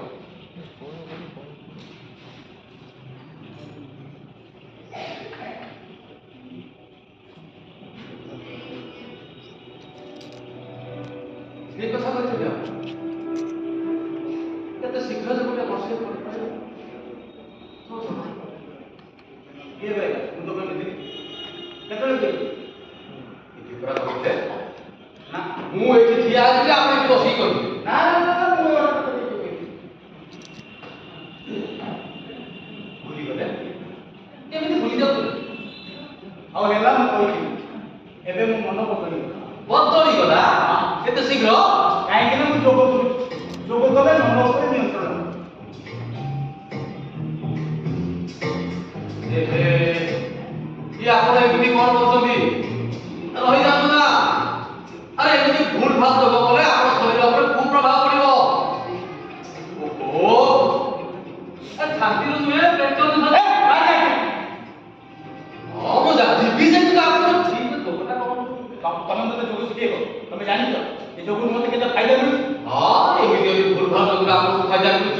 ଭାଗବତ ଠିକ ରେ କେତେ ଫାଇଦା କହିବ ଇଏ ଆସିଲା ମତେ ଯୋଗ ଶିଖେଇ ତମେ ଏଠି ଯୋଗ ଶିଖିବା ଦରକାର ନାହିଁ ତମେ ବି ଯାଅ ଆପଣଙ୍କୁ କେହି କିଛି ଶିଖାଇ ପାରିବେନି ଶିଖାଇ ପାରିବେ ଯାହା ବୁଝିଥିବ ସେଇଆ ଯୋଉଠି ଭୂମିରେ ବେଳ ବାଧ୍ୟ ଲୋକଙ୍କୁ ଭଲ ଦେଇଛନ୍ତି ପ୍ରଭୁ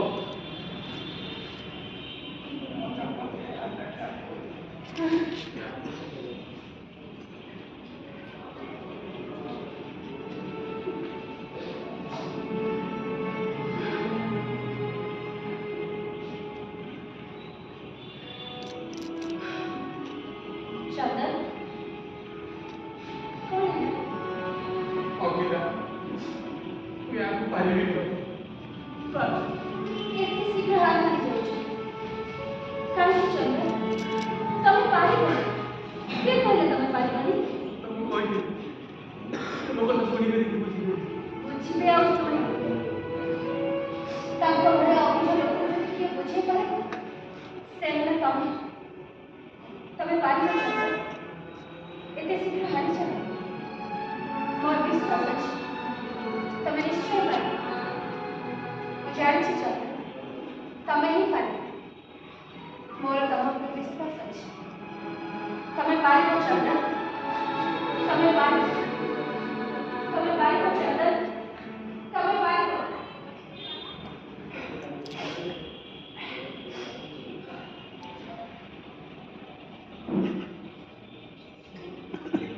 ଆରେ ଦେଖ ନା ସେ ଝିଅଟା ବି ଲୁଗା ଶୁଖିବା ବାହାନା ବାଲକୁନିକୁ ଆସିଲାଣି ତେବେ ତ ସେ ପୁଅଟା ବି ବାଲକୁନିକୁ ଆସିବ ବହି ପଡ଼ିବା ବାହାନାରେ ଆରେ ହଁ ତ ଏଇଠି ଆସିଗଲା ଏ ଦୁଃଖେ କଣ ଆଜି ଭାରି ଖୁସି ଜଣା ପଡୁଛନ୍ତି ଭଗବାନ ସେ ଦୁଇ ଜଣଙ୍କ ମିଳନ କରେଇଛନ୍ତି ମୁଁ ଏ ଦୁନିଆରେ କାହାକୁ ଏକୁଟିଆ ଦେଖିପାରେ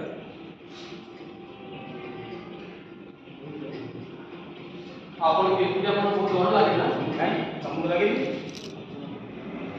ନା ମତେ ଲାଗେ କାହିଁକି ନା ମୋ ଅଙ୍କିତା ସବୁବେଳେ ମୋ ପାଖେ ପାଖେ ରହି ଆସିଛି ସବୁବେଳେ ମୋ ଅଙ୍କିତା କଣ କହିଉଛ ସମସ୍ତେ ଜାଣିଛନ୍ତି ଅଙ୍କିତା କେବେଠୁ ବସିଛି କିନ୍ତୁ ମୋ ପାଇଁ ନୁହେଁ ମୋ ପାଇଁ ସେ ଆଗ ଏବେ ମୋ ସହିତ ବହୁତ ଆଚ୍ଛା ପରମ ଭିତରେ ଅଛି ସଫା କହୁଛି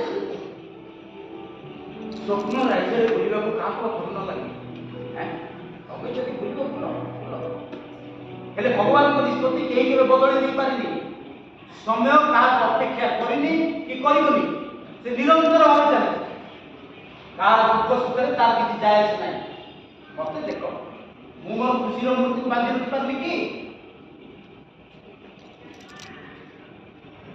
ସବୁ ତୋର ବେକାର କାମ କାହିଁକି କେବେ ସମସ୍ତ ପାଇଁ ଆସିବ ବୋଲି ଆପଣ ତାର ଦିନରେ ବହୁତ ଥର ମୋ ପାଖକୁ ଆସିଛନ୍ତି ମୁଁ ଆପଣଙ୍କୁ କିଛି କହିଛି କି ତମର ଏଇ କଥାକୁ ଶୁଣିଲେ ମୋତେ ରାଗ ଲାଗେ ସବୁବେଳେ ମୋ ସହିତ କାହିଁ ଗୁଣ ନେବାକୁ ଚେଷ୍ଟା କରୁଛ ମୁଁ ବୟସକୁ ମୋତେ ସମ୍ମାନ ଦିଅ ଆରେ ହଁ ତ ମୁଁ ତ ଭୁଲି ଯାଇଥିଲି କି ତାଙ୍କ ବୟସକୁ କିଛି ଗୋଟେ ସମ୍ମାନ ଦେବା ଦରକାର ବୁଝିଲ ତମେ ତମ ଜୀବନରେ କିଛି ବି କରିପାରିବନି ଅନ୍ୟର ବୟସ ଉପରେ ଏମିତି କାଉ କରି ନଜର ରଖୁଛ କାଉ ନୁହେଁ କହନ୍ତି ଚିହ୍ନ ବୋଲି ଏମିତି ଉଦାହରଣ ଦେଲା ବେଳେ କହନ୍ତି ଚିହ୍ନ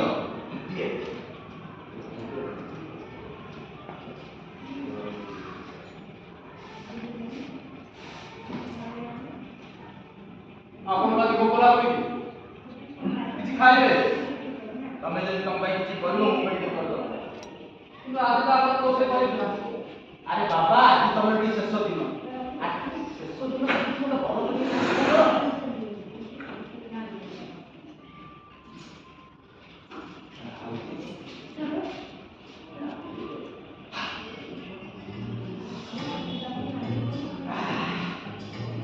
କିନ୍ତୁ ଯାହା କହନ୍ତୁ ଆପଣ ହିଁ ବଢିଆ ରୋଷେଇ କରନ୍ତି କଣ କହିଲ ମୋ କାନଟା କହିଲ ଆପଣ ହିଁ ବଢିଆ ରୋଷେଇ କରନ୍ତି ସତ ତ ଆପଣ ଥ୍ୟାଙ୍କ ୟୁ ଯାହା ହଉ ଅନୁ ମଲା ବେଳକୁ ସତ କହିବ ଦେଖନ୍ତୁ ଆଜି ଏଠୁ ଚାଲି ତ ପୁରା ଆଗ ଛାଡ଼ି ଚାଲନ୍ତୁ ଗୋଟେ ବଢିଆ ପାର୍ଟି କରିବା ବାବା ଶୁଣନ୍ତୁ ମୋତେ ଆଇ ଡୋଣ୍ଟ ଲାଇକ୍ ଇଟ୍ କହିଲା ସରି ଭୁଲରେ ପାର୍ଟି ବାହାରିଗଲା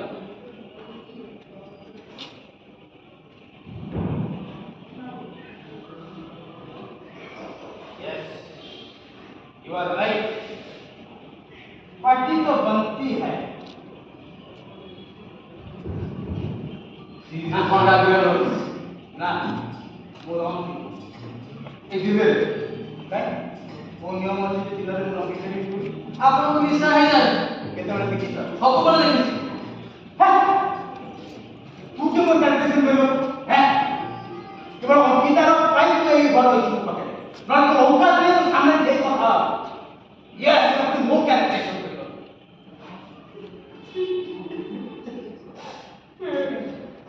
ଆଉ ବର୍ତ୍ତମାନ ଆପଣ ମୁଁ ଅପେକ୍ଷା କରିପାରିବି ମୁଁ ଯାଉଛି ଏଇ ମୁହୂର୍ତ୍ତରେ ମୁଁ ଦରକାରୀ ପଳେଇବି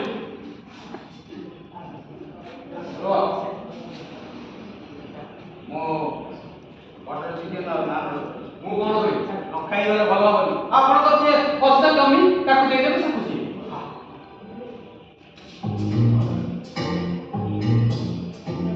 ବୁଝିଲି ଆପଣଙ୍କ ଚାଲାକୁ ବୁଝିଲି ଆପଣ ଏହା ଜାଣୁଛନ୍ତି ନା ଅଙ୍କିତା କହିଥିବା ସମୟ ଆଗରୁ ଦିଲ୍ଲୀ ବଢ଼ିବି ମୁଁ ତ ଜମା ଯିବି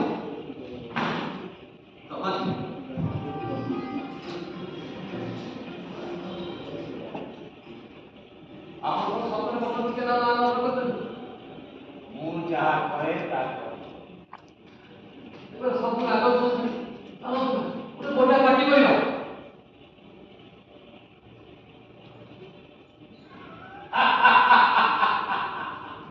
Yes! ଆଣ ସବୁ ଗାଡ଼ି ପକାଅ। ସେ ଗାଡ଼ି ପକାଅ, ମୁଁ ଯାଉଛି ଭିତରୁ ରମ୍ ଆଉ ଚାଖଣା ଭିତରୁ ହେଲା।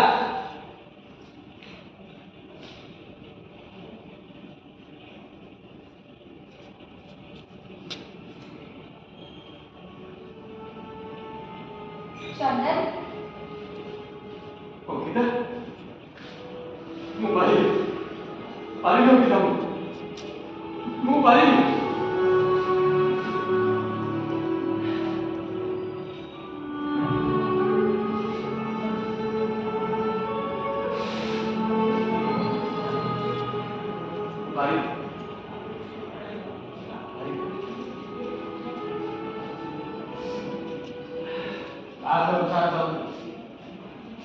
କାହିଁକି ଦି ବା ଆପଣଙ୍କୁ ପଡ଼ିଗଲା ଅଧା କହୁଛି ଦିନରେ ରଙ୍ଗ ପିଇବାନି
ପହଁରି ମତେ ପହଁରା ଜଣା ଅଛି।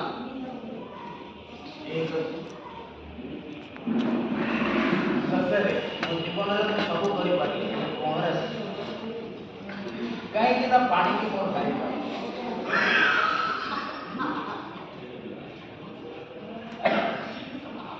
ଆରେ ଏମିତି ହସୁଛ କାହିଁକି? ଆପଣ ପୁଣି ପାଣି କରୁଛନ୍ତି ନା? ମତେ ତ ଲାଗୁଛି ପାଣି ଆପଣ ରୋଜଗାର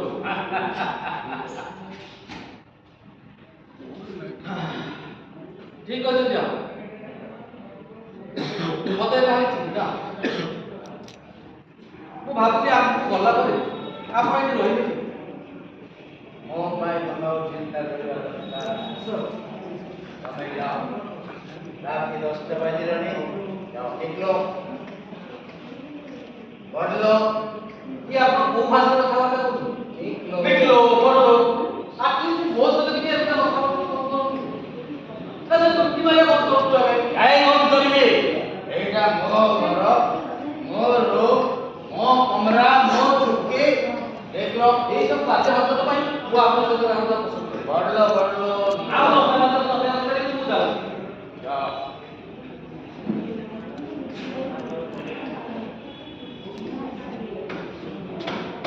ସେ ଟୋପିଟା ତମର ଖୁବ ପସନ୍ଦ ନା?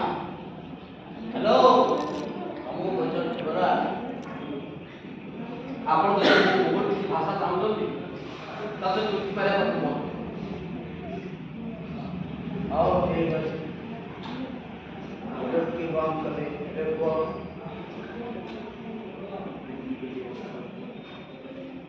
ଏଇଟା ମୋ ବାପାଙ୍କର ଗୋଟାଏ ମାତ୍ର ସ୍ମୃତି ଯାହାକି ମୋ ପାଖରେ ଅଛି। ସ୍ମୃତି। ସ୍ମୃତି ଗୋଟେ ଏମିତି ଜିନିଷ ଯିଏକି ସବୁବେଳେ ପାଖାପାଖି କେବେ ବି ଅଧାରୁ ଛାଡ଼ିକି ଯାଏ। ଠିକ କହିଛନ୍ତି ଆପଣ। ସ୍ମୃତି ସବୁଠାରୁ ଗୋଟେ ବଢିଆ ଜିନିଷ ଯିଏକି ସବୁବେଳେ ପାଖାପାଖି ରହୁଛି। ମୁଁ ଆଜି ଆପଣଙ୍କୁ କିଛି କହିବାକୁ ଚାହୁଁଛି। ଜାଣିନି ପରେ ଆଉ ମୌକା ମିଳିବ। ମୋ ପିଲାବେଳଟା ବହୁତ ଏକୁଟିଆ କଟିଛି। ମା ସବୁବେଳେ ବିମାର ରହୁଥିଲେ ଆଉ ବାପା ସବୁବେଳେ ତାଗିଦ କରୁଥିଲେ। ତାଙ୍କୁ ତ ଦେଖିଲେ ମତେ ଡର ଲାଗୁଥିଲା। ସେ ଯେତେବେଳେ ମୋ ରୁମକୁ ଆସନ୍ତି ମୁଁ ଡରି କଲର ବ୍ରଶ ପେନ୍ସ ସବୁକୁ ଲୁଚେଇ ଚୁପଚାପ ଶୋଇପଡ଼େ। ସକାଳୁ ଉଠିବାଟା ରାତିରେ ଶୋଇବା ସବୁ କିଛି ନିୟମରେ ବନ୍ଧା ହୁଏ। ବାପା ମୋର ଏମିତି ଆଦି ନିୟମରେ ବାନ୍ଧି ହେଇଯାଇଥିଲା ଯେ ତାଙ୍କଠାରୁ ମୁଁ କିଛି ବି ଦେଖିବାକୁ ପାଇନି।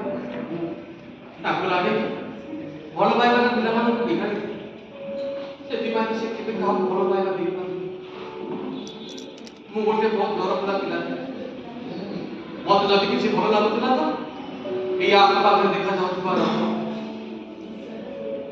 ଆଖି ଖୋଲିଲା ମାତ୍ରେ ବାଦଲ ମାନେ ମତେ ବହୁତ ସୁନ୍ଦର ଲାଗନ୍ତି। କାହିଁକି ନା ସେମାନେ ଘଣ୍ଟାରେ ସମୟ ଦେଖିକି ଆସନ୍ତି। ଗଛ ମାନେ ପବନରେ ଦୋହଲି ଯାଆନ୍ତି କାହାକୁ ଖାତିର ନାହିଁ। ଘର ପାଖରେ ବହି ଯାଉଥିବା ନଦୀକୁ ତ ମୁଁ ଘଣ୍ଟା ଘଣ୍ଟା ଧରି ଅପର କରିବାକୁ ଚାହିଁପାରିଥାଏ। ମୋ ଘରଟା ପାହାଡ଼ ପାଖରେ ଯୁଆଡ଼େ ଦେଖିବ ଖାଲି ସୌନ୍ଦର୍ଯ୍ୟ ହିଁ ସୌନ୍ଦର୍ଯ୍ୟ।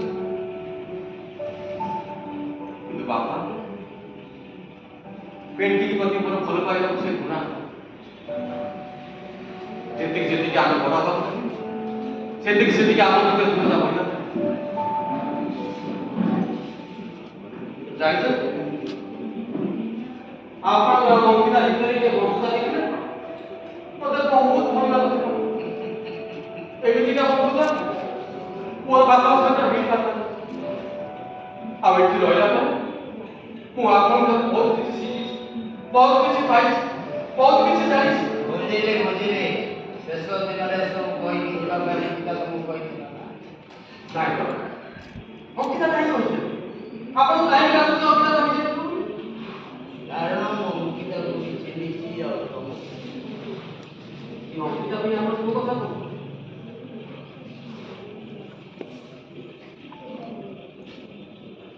ମୋ ଅଭିଯୋଗ ନ ଶୁଣି ସେ ମୋତେ ଛାଡ଼ି ଚାଲିଗଲା। ଯୋଉଦିନ ମୁଁ ତାକୁ କହିବାକୁ ଚାହିଁଥିଲି ସେଦିନ ଜଣା ପଡ଼ିଲା ତାକୁ କ୍ୟାନ୍ସର। ଆଉ ଆଜି ତମେ ଛାଡ଼ି ହେଲେ ଯିବା ପୂର୍ବରୁ ତମେ ଜାଣି ନେବା ଦରକାର ମୋ ଜୀବନର ସବୁଠୁ ବଡ଼ ଦୁଃଖ। କୁହନ୍ତୁ କୁହନ୍ତୁ ମୁଁ ଜାଣିବାକୁ ଚାହୁଁଛି ମୋ ପ୍ରତି ଆପଣଙ୍କ ମଧ୍ୟ ଆରୋପ ଅଛି ସେଥିପାଇଁ ମୁଁ ଦୁଃଖିତ ନୁହଁ କିନ୍ତୁ ଅଙ୍କିତା ପ୍ରତି କାହିଁକି? କାରଣ ତୁମେ ଦି ଜଣ ମତେ ଆଣିଲ ଆଉ ଯୋଉ ଦିନ ଠାରୁ ସେ ତମ ଜୀବନରେ ଆସିଥିଲା ସେଦିନ ଠାରୁ ସେ ମତେ ପୁରା ଭୁଲିଯାଇଛି। ଗୋଟେ ମୁହୂର୍ତ୍ତ ପାଇଁ ବି ସେ ମୋ କଥା ମନେ ରଖିନଥିଲା।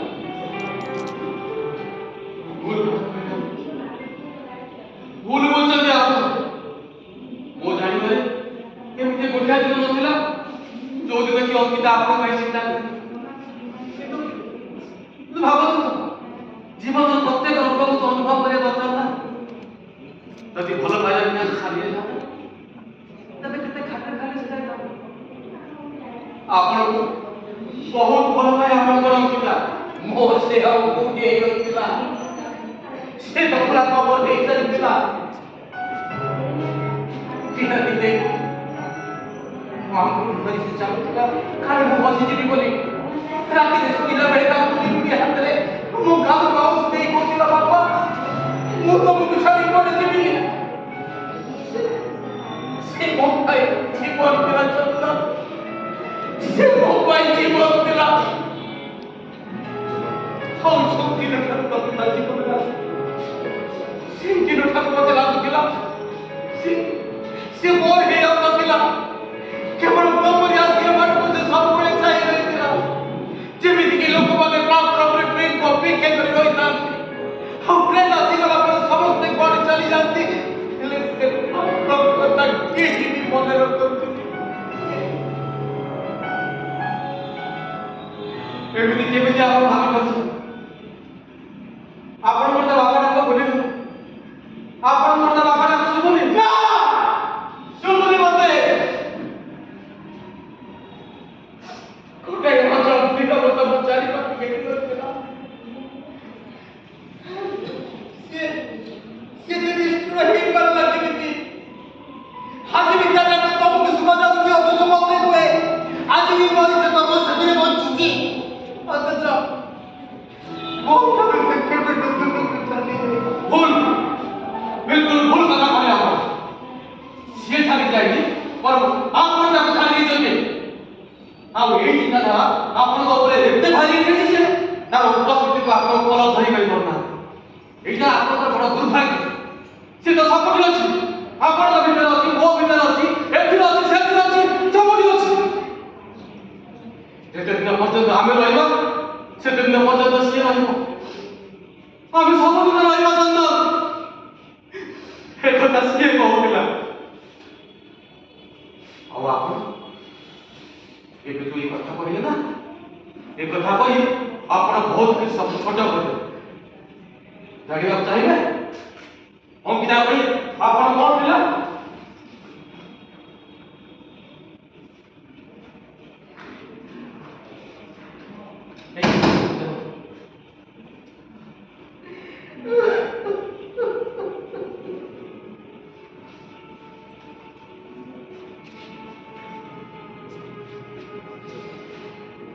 ବାପା ତମେ କେତେ ଭଲ। ବିଲକୁଲ ସେଇ ବଡ଼ ଗଛ ପରି ଯିଏକି ନିଜ ପତ୍ର ଛାଇରେ ଖରାରୁ ବଞ୍ଚେଇ ରଖେ ପୁରା ଦୁନିଆ।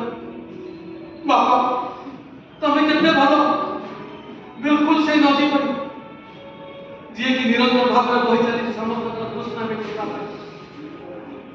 ବାପା ତମେ କେତେ ଭଲ। ବିଲକୁଲ ମୋର ନିଜର ଯିଏକି ଗୋଟିଏ ଦୁନିଆ ଭିତରେ ମତେ ଦେଖେଇ ଦିଏ ଅନେକ ଦୁନିଆ ନିଜ କଥା। ମୁଁ ମୋ ପରିବାର ପାଇଁ କାହିଁ ଦୁଃଖ କରିବି ବାପା? ମୁଁ ତ ଅନେକ ଦୁନିଆ ଦେଖି ସାରିଛି ତମ ସାଥିରେ। ବାପା ପାଖରେ ଜନ୍ମରେ ତମେ ହିଁ ମୋର ବାପା ହେଇଅଛି। ଆସନ୍ତା ଜନ୍ମର ଅପେକ୍ଷାରେ କେବଳ ତମର ଅପେକ୍ଷା। ସେତେବେଳେ ଗୋଟେ ମନ୍ଦିରରେ ବସିଥିଲି। ଶେଷ ମୁହୂର୍ତ୍ତରେ କେବଳ ଗୋଟିଏ ଶବ୍ଦ ତା ପାଖରୁ ବାହାରିଥିଲା, ବାପା। ସେତେବେଳେ ମୋ ଶୋଇବା ଅବସ୍ଥାରେ ନଥିଲି।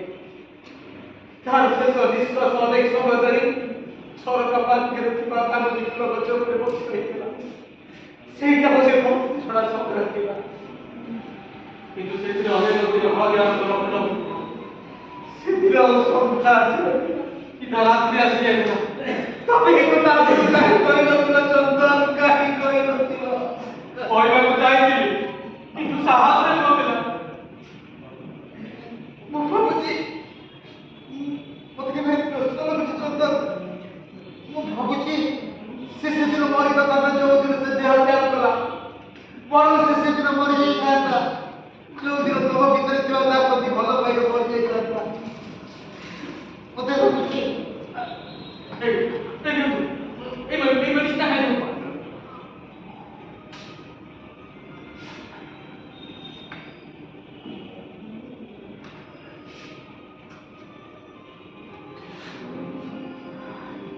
ଦବାକୁ ଭୁଲି ଯାଇଥିଲେ ବୋଲି ଆପଣ ମେଡିସିନ ଖାଇନାହାନ୍ତି। ଆପଣଙ୍କୁ ଟିକେ ଆପଣ ତ ଧ୍ୟାନ ରଖିବାକୁ ପଡ଼ିବ।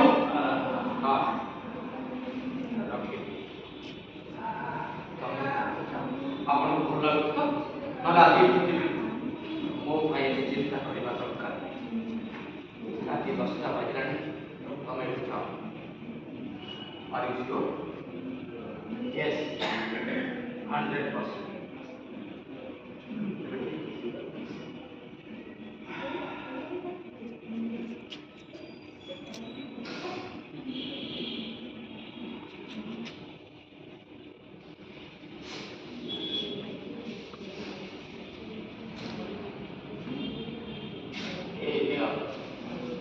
ତମର ସେ ଧଳା ଶାଢ଼ୀଟା ଆଇରନ୍ କଲା ବେଳେ ପୋଡ଼ି ଯାଇଛି। ଆପଣ ବୁଝିବା ଜାଣି ନାହିଁ କରୁଥିଲେ, କାରଣ ସେଦିନ ମନ୍ତ୍ରୀ ଗଲା ସେ ତମର ଗୋଟେ ଜରୁରୀ ମିଟିଂ ଥିଲା। ଆମେ ଯୁଗାଡ଼ି କଥା ଦେଖ ନୂଆ ଆଇନ କ'ଣ ଦରକାର ଥିଲା। ଠିକ୍ ତମେ ତମ ଜିନିଷ ସବୁ ପ୍ୟାକ୍ କରି ଛାଡ଼ି ଦେଇନ ନା? ସବୁ ରଖିଲି, ଖାଲି ଏଇ ଫଟୋଟା ଭାବୁଛି ହାତରେ ନେଇଛି, ସେଇଟାକୁ ସେଠି ରଖ। ବ୍ୟାଗ ରଖିଲେ ଭାଙ୍ଗି ଯାଇପାରେ। ମୁଁ କହିଲି ସେଇଟାକୁ ନେଇ ସେଠି ରଖ। ଏଇଟା ମୋର। ତ କ'ଣ ହେଲା? ମୁଁ ସାଙ୍ଗରେ ଆଣିଥିଲି। ବର୍ଷେ ହେଲା ସେଇଠି ରହୁଥିଲା। ମୁଁ ବି ତ ଆପଣଙ୍କ ଘରେ ବର୍ଷେ ହେଲା ରହୁଥିଲି। ବାଜେ ଜିନିଷକୁ ମୁଁ ଘରେ ରଖେନି। ଏଥିରେ ତ ମୁଁ ଅଛି, ବାଜେ ଜିନିଷ କେମିତି ଅଛି? এইটা মোর দরকার। ଏଥିରେ ମୋର ଅଙ୍କିତାର ବହୁତ ସ୍ମୃତି ଅଛି। ମୁଁ କହିଲି ପରେ ଏଇଟା ମୋର ଦରକାର। ମୋତେ ଦିଅ ମୋତେ। ମୁଁ ଦେବିନି। ମୁଁ ଛାଡ଼ିବି। ତମେ କ'ଣ କରିବ? ଅଭଦ୍ର ବି କରିପାରେ।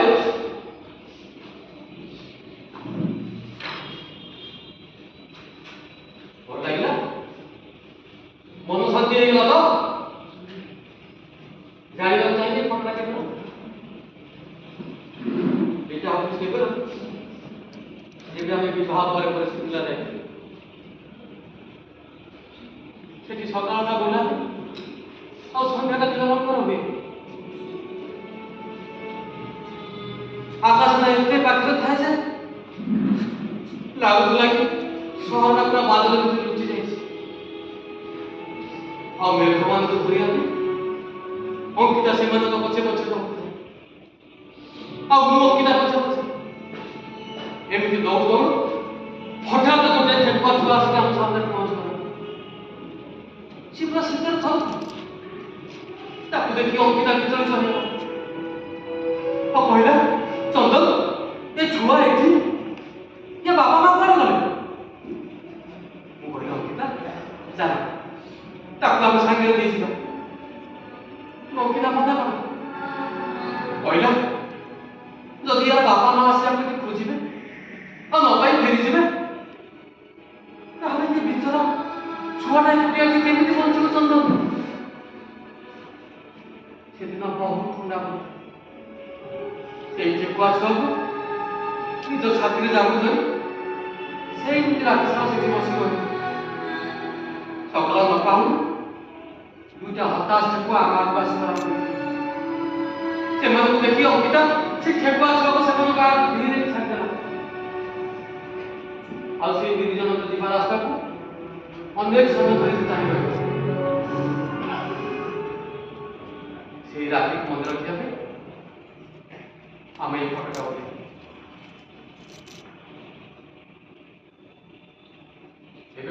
କହିଦେଲେ ମୁଁ କଣ କଲେନି ବୋଲି।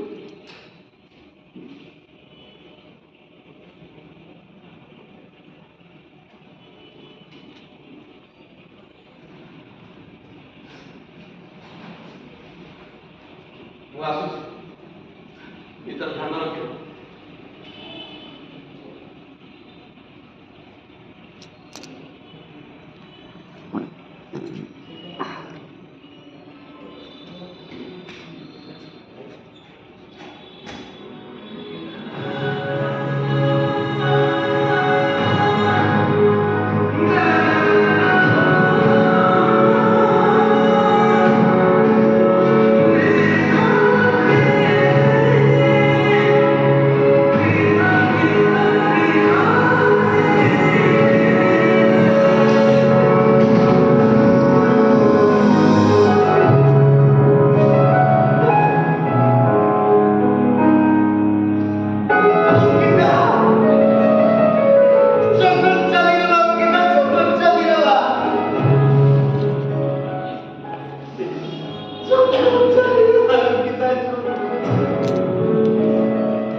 ଅପେକ୍ଷା କରିଥିଲା ଚାଲିଗଲା। କେବଳ ତୋରି ନିର୍ଦ୍ଦେଶରେ ସେଠି ଥିଲା, ଆଉ ଏବେ ସେ ଚାଲିଗଲା। ଚାଲିଗଲା ଅଙ୍କିତା, ଚନ୍ଦନ ଚାଲିଗଲା, ଚନ୍ଦନ ଚାଲିଗଲା। ବାପା ନା, ମୁଁ ଚନ୍ଦନ ବାହାରେ ସବୁବେଳେ ବର୍ଷା ହଉଛି, ଆଉ ରାସ୍ତା ପୁରା ପାଣିରେ ବୁଡ଼ିଗଲାଣି। ମୁଁ ଆପଣଙ୍କୁ ମିଛ କଥା କହିଥିଲି, ମତେ ପହଁରା ଜଣା। ଭିତରକୁ ଆସିବି? ହ୍ୟାଲୋ,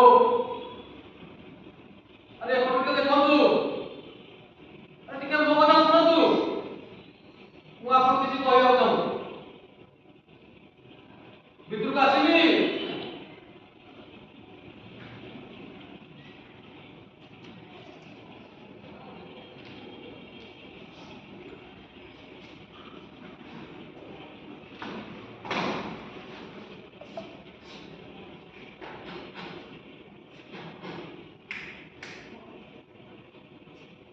ଶୁଭିଲା?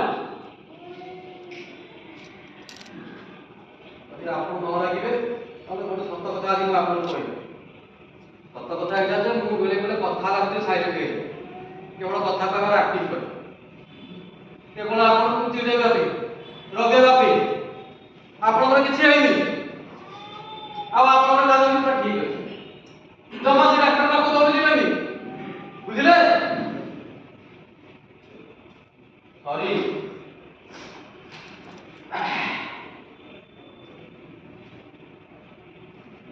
ଆପଣ କିଛି କହିବେନି?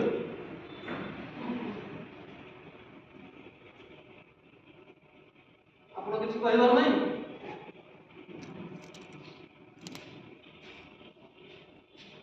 ଆପଣ କିଛି କହିବେନି ତ? କିନ୍ତୁ ଆପଣଙ୍କୁ ମୋର କିଛି କହିବାର ଅଛି। ଏଇଟା ସତ କଥା ଯେ କେବଳ ଅଙ୍କିତାର କଥା ଅନୁସାରେ ଏଠି ମୋର କିନ୍ତୁ ଏଠି ରହିଲା ଭିତରେ ମୁଁ ଅଜାଣତରେ ମୋ ଜୀବନର ସବୁଠାରୁ ବଢିଆ ସାଥିକୁ ପାଇଯାଇଛି।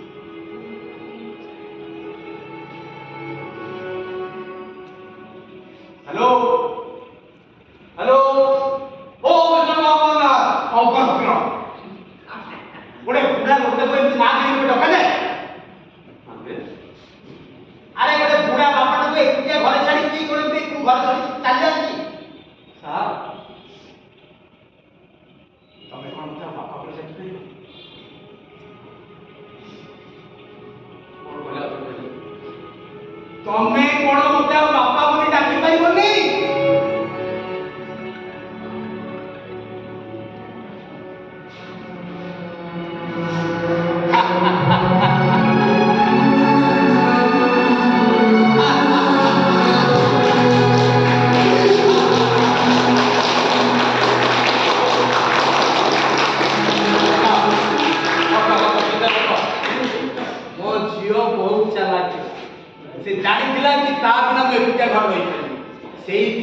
ଗଛ ତକ ଆଣିକି ମୋ ବେକରେ ବାନ୍ଧି ଏ ବାବା ମତେ ଭାରି ଭୋକ ଲାଗିଲା। ଆରେ ମତେ ବି ଭୋକ ଲାଗିଲା। ଯାଅ ରୋଷେଇ କର। ଆପଣ ପୁରା ଦର୍ଦ ଚୁକି ଯାଉ ନା ଅର୍ଡର କରିଥିଲେ। ଆରେ ବାବା ଅର୍ଡର କରିଥିଲି। ସନ୍ଧ୍ୟାରେ ରୋଷେଇ କରିଥିଲେ ପବନ କରୁଥିଲେ। ଆରେ ନାଇଁ ବାବା ଅର୍ଡର କରିଥିଲି ଯେ ବର୍ଷା ହଉଛି ତ ଆସିବାକୁ ଟିକେ ଡେରି ହଉଛି। ଯା ତମ ଗଲ ରୋଷେଇ କରିବ। ରାଜା ଆପଣ ରୋଷେଇ କରି ଆରେ ବାବା ଦିନରେ ଥିଲା। ଦିନରେ ଆମେ କେହି କିଛି ଖାଇବେ। ତ କଣ ହେଲା?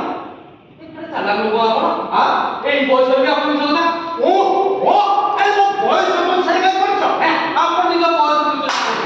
ହଉ ହେଲା ମୋ ବୟସ 65 ବର୍ଷ। ସରିଲା। ଆଉ ଆଜି ହମି ମଲା ସତ କଥା କହିଲେ।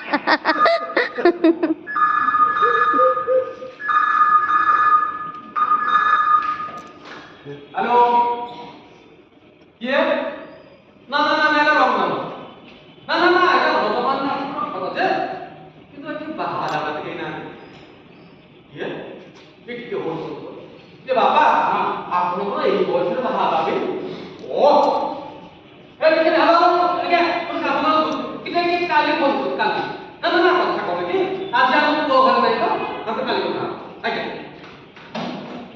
ତମେ ଜାଣିଛ କିଏ? ସିଏ ଗୋଟେ 27 ବର୍ଷର ଝିଅ ଗୋଟେ ପେଣ୍ଟର ବି।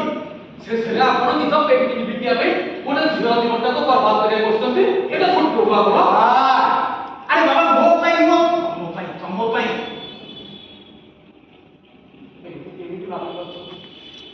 ଏମିତି ଭାବି କରୁଛନ୍ତି ଯେ ଅଙ୍କିତା ଜାଗାରେ ମୁଁ ଆଉ କ୍ଲାସ ମାନଙ୍କରେ ମୁହୂର୍ତ୍ତେ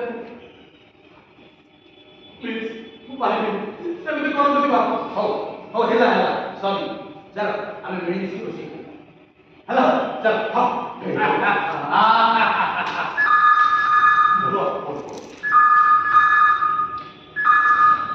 ହ୍ୟାଲୋ ଆରେ ତତେ କେତେ ଥର କହିଛି ମୋର ପରିବାର ବୟସ ହେଇନି ତୁ କାହିଁକି ପଛରେ ପଡିଛୁ?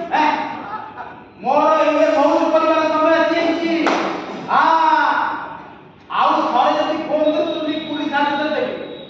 ରଖ ଆଜ୍ଞା ଆପଣ ଜନ ବ୍ୟସ୍ତ ଏବେ ଏଣିକି ୟାଙ୍କ ପାଖକୁ ଏମିତି ବହୁତ ଫୋନ ଆସେ କାହିଁକି ନା ୟାଙ୍କ ନମ୍ବର ମୁଁ credit card loan insurance marriage bureau ଏମିତି ସବୁ କରିଦେଇଛି। ମୁଁ ପ୍ରମିଶ କରିଛି ଯେତେ ଦିନ ପର୍ଯ୍ୟନ୍ତ ସିଏ ଥିବେ ତାଙ୍କୁ ଛାଡ଼ି ମୁଁ କୁଆଡ଼େ चंदन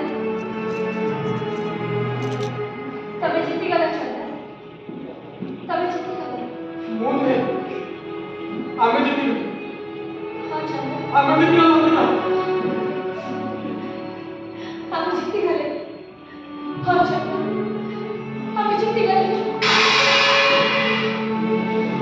ବାପା ଏ କଣ ହେଲା ବାପା କଣ ହେଲା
ଅଂଶଗ୍ରହଣ କରୁଥିବା ସମସ୍ତ କଳାକାରଙ୍କୁ ନିବେଦନ କରି ମଞ୍ଚ ସ୍ନେହ ପାଇଁ ନିର୍ଦ୍ଦେଶକ ବନ୍ଧୁ ନିବେଦନ କରି ମଞ୍ଚ ସ୍ନେହ ହେବା ପାଇଁ ଏବଂ ତତ୍ସହିତ অনুষ্ঠাନର କର୍ମକର୍ତ୍ତା ସଭାପତି ଉପସଭାପତି ଉପସମ୍ପାଦକ ସମ୍ପାଦିକା ଏବଂ ଆଜିକା ମୁଖ୍ୟ ଅତିଥି ଶ୍ରୀଯୁକ୍ତ ମାର୍ଥା ମହୋଦୟଙ୍କୁ ନିବେଦନ କରିବି ସେ ମଞ୍ଚାସୀନ ହେବା ପାଇଁ ଉପସଭାପତିଙ୍କୁ ନିବେଦନ କରିବି ସେ ମଧ୍ୟ ମଞ୍ଚାସୀନ ହେବା ପାଇଁ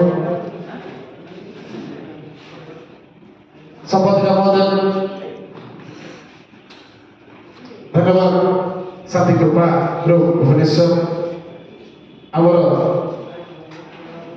କଥା ରଖି ନିମନ୍ତ୍ରଣ ରକ୍ଷା କରି ଅନ୍ନପୂର୍ଣ୍ଣାର ନିମନ୍ତ୍ରଣ ରକ୍ଷା କରି ଆପଣ ଆସି ଏ ମଞ୍ଚରେ ଆପଣଙ୍କର ଅଭିନୟ ପରିବେଷଣ କଲେ ଯୁଗ୍ମ ସମ୍ପାଦକ ସେମାନେ ହିଁ ନିବେଦନ କରିବି ସେ ମଧ୍ୟ ଆସିବେ ମଞ୍ଚାସୀନ ହେବା ପାଇଁ ମଞ୍ଚକୁ ଆସିବେ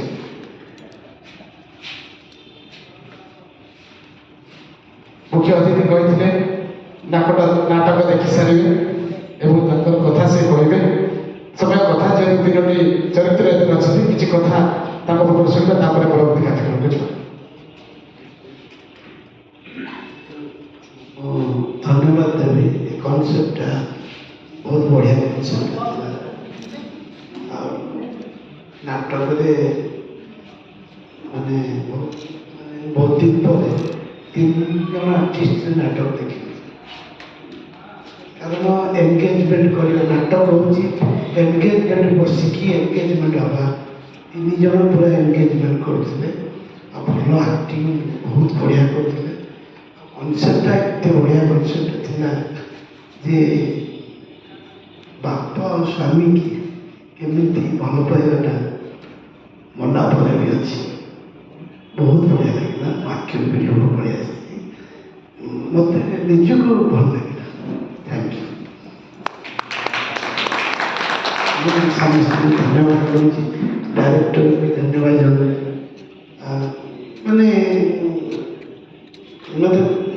ମାନେ ପର୍ସନାଲି ମୋତେ ବହୁତ ଭଲ ଲାଗିଲା କନସେପ୍ଟ ଏମିତି ଭାବିବା ଦରକାର କନସେପ୍ଟରେ ମାନେ ନାଟକରୁ କିଛି ଶିଖିବାର କଥା ଅଛି ବହୁତ ଶିଖିବାର ଅଛି ଦର୍ଶକମାନେ ଯେଉଁମାନେ ଦେଖୁଛନ୍ତି ସେମାନେ ଭିତରୁ କିଛି କିଛି ଶିଖିଥିବେ କାରଣ ଗୋଟେ ଝିଅର କେମିତି ବାପା ଆଉ ସ୍ୱାମୀ ଭିତରେ ପାର୍ଥକ୍ୟ ରହିଯାଉଛି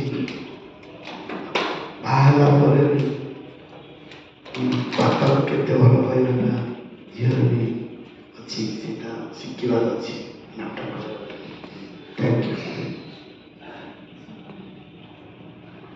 ବର୍ତ୍ତମାନ ନିବେଦନ କରିବି ବର୍ତ୍ତମାନ ଆଜିକା ନିର୍ଦ୍ଦେଶକ ସୁଶାନ୍ତ କୁମାର ଶତପଥୀ ମହୋଦୟ ତାଙ୍କୁ ଆମେ ସମର୍ଥ କରିବା ଯାହା ବିଚାରଧାରା ଅଛି ଅନ୍ନପୂର୍ଣ୍ଣା ପ୍ରତି ନାଟକରେ ଯାହା କରାଯାଏ ମୁଖ୍ୟ ଅତିଥି ଏବଂ ଆମ କର୍ମକର୍ତ୍ତାଙ୍କ ଘରେ ସେ ସମର୍ଥ ହେବେ ଟିକେ ପ୍ଲିଜ୍ वो नहीं फोटो उठेलु एगो फोटो उठे क्या फोटो उठे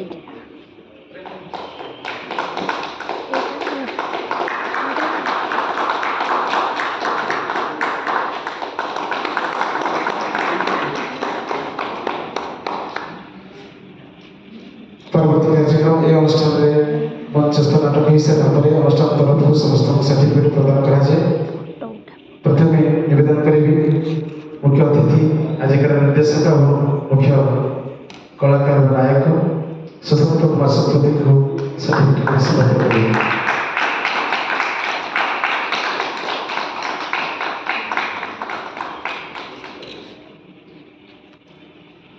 परवर्ती विमल कुमार पाटजसी महोदय बहुत उच्च अभिनय था अन्नपूर्णारे यही अभिनय आवश्यकता था ये मंच जो अभिनय अभिनय को देखा चाहता से अभिनय आम देखिलु बहुत खुशी आप मंच में अभिनीत जो नाटक परिवेषण करें अन्नपूर्णा तरफ अशेष अशेष धन्यवाद मुख्य अतिथि निवेदन करी से समृद्ध करेंगे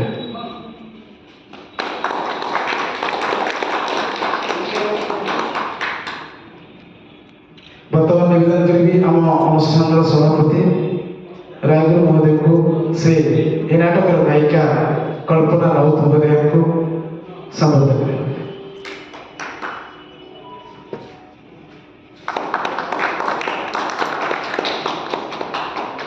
खूब सुंदर संगीत संयोजन राजकुमार सजी नाटक निवेदन करी से मचासीन होगा अनुष्ठान तरफ मुझे निवेदन करी से मुख्य अतिथि मिलित सभापति और मुख्य अतिथि सर्टिफिकेट ग्रहण करेंगे संवादिका महोदय के आसतु ये भाई टिके भी आस अपने भी आसतु टिके उपसभापति महोदय उपसभापति महोदय संगठक राजकुमार बहुत नाटक मध्य आगे डिविजन में बहुत नाटक से अंशग्रहण करते से जଣା पड़े से केते व्यस्त जीवन कटौती म्यूजिक माध्यम धन्यवाद आपंकर स्वर सृजन बहुत बहुत बढ़िया प्रपोजन था जेहेतु नाटक सहित आम जड़ित बहुत सुंदर प्रपोजन था परिशेष गोटे कथा कहि आजिकर नाटक मंगल सारी निर्देशक महोदय को ए संपर्क एठिक आसिथिबार किछि अनुभूति किछि कथा किछि व्यथा जहाँ था आपंकर कथा आम पाखे रखिए समस्त प्रणाम प्रथम थर यही पवित्र माटी को पाद देछि सेथिबाई निजको बहुत उदार सब मन करछि और आपण समस्त पाखे आज चिरऋणी कारण मो भाई गोटे छोट कुमार आर्टिस्ट को जड़े कलाकार देखिए निमंत्रण कर अशेष अशेष थैंक यू उपसभापति महोदय को निवेदन करेंगे जब किसी समय से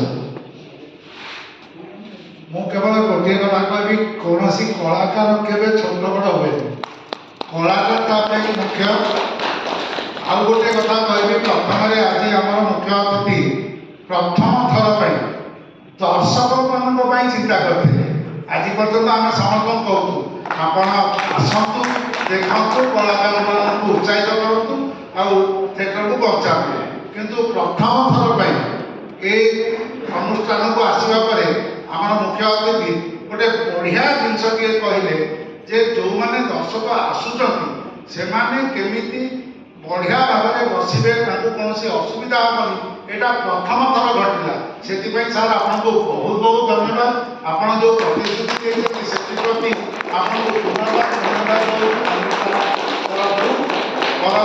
ତାପରେ ଯେଉଁ ଅଭିନୟ କରିଛନ୍ତି କଳାକାରମାନେ ଭୁବନେଶ୍ୱରରୁ ଆସି ସେମାନଙ୍କୁ ଅନ୍ନପୂର୍ଣ୍ଣା ଥିଏଟର ବି ଗ୍ରୁପ୍ ତରଫରୁ ବହୁତ ବହୁତ ଅଭିନନ୍ଦନ ଆପଣଙ୍କର କଳା ବହୁତ ବଢ଼ିଆ ଥିଲା ଏତେ ଉଚ୍ଚକୋଟୀର ଥିଲା ଯେ ଦେଖନ୍ତୁ ଅଳ୍ପ ଦର୍ଶକ ଥିଲେ ବି କେହି ବସିବା ଜାଗାର ସ୍ଥାନ ପରିବର୍ତ୍ତନ ବର୍ତ୍ତମାନ ପର୍ଯ୍ୟନ୍ତ କରିନାହାନ୍ତି ଏଇଥିରୁ ଆପଣ ବୁଝିପାରୁଥିବେ ଆପଣଙ୍କର କଳା କି ସୁନ୍ଦର ଥିଲା ବହୁତ ବହୁତ ଆପଣଙ୍କୁ ଅଭିନନ୍ଦନ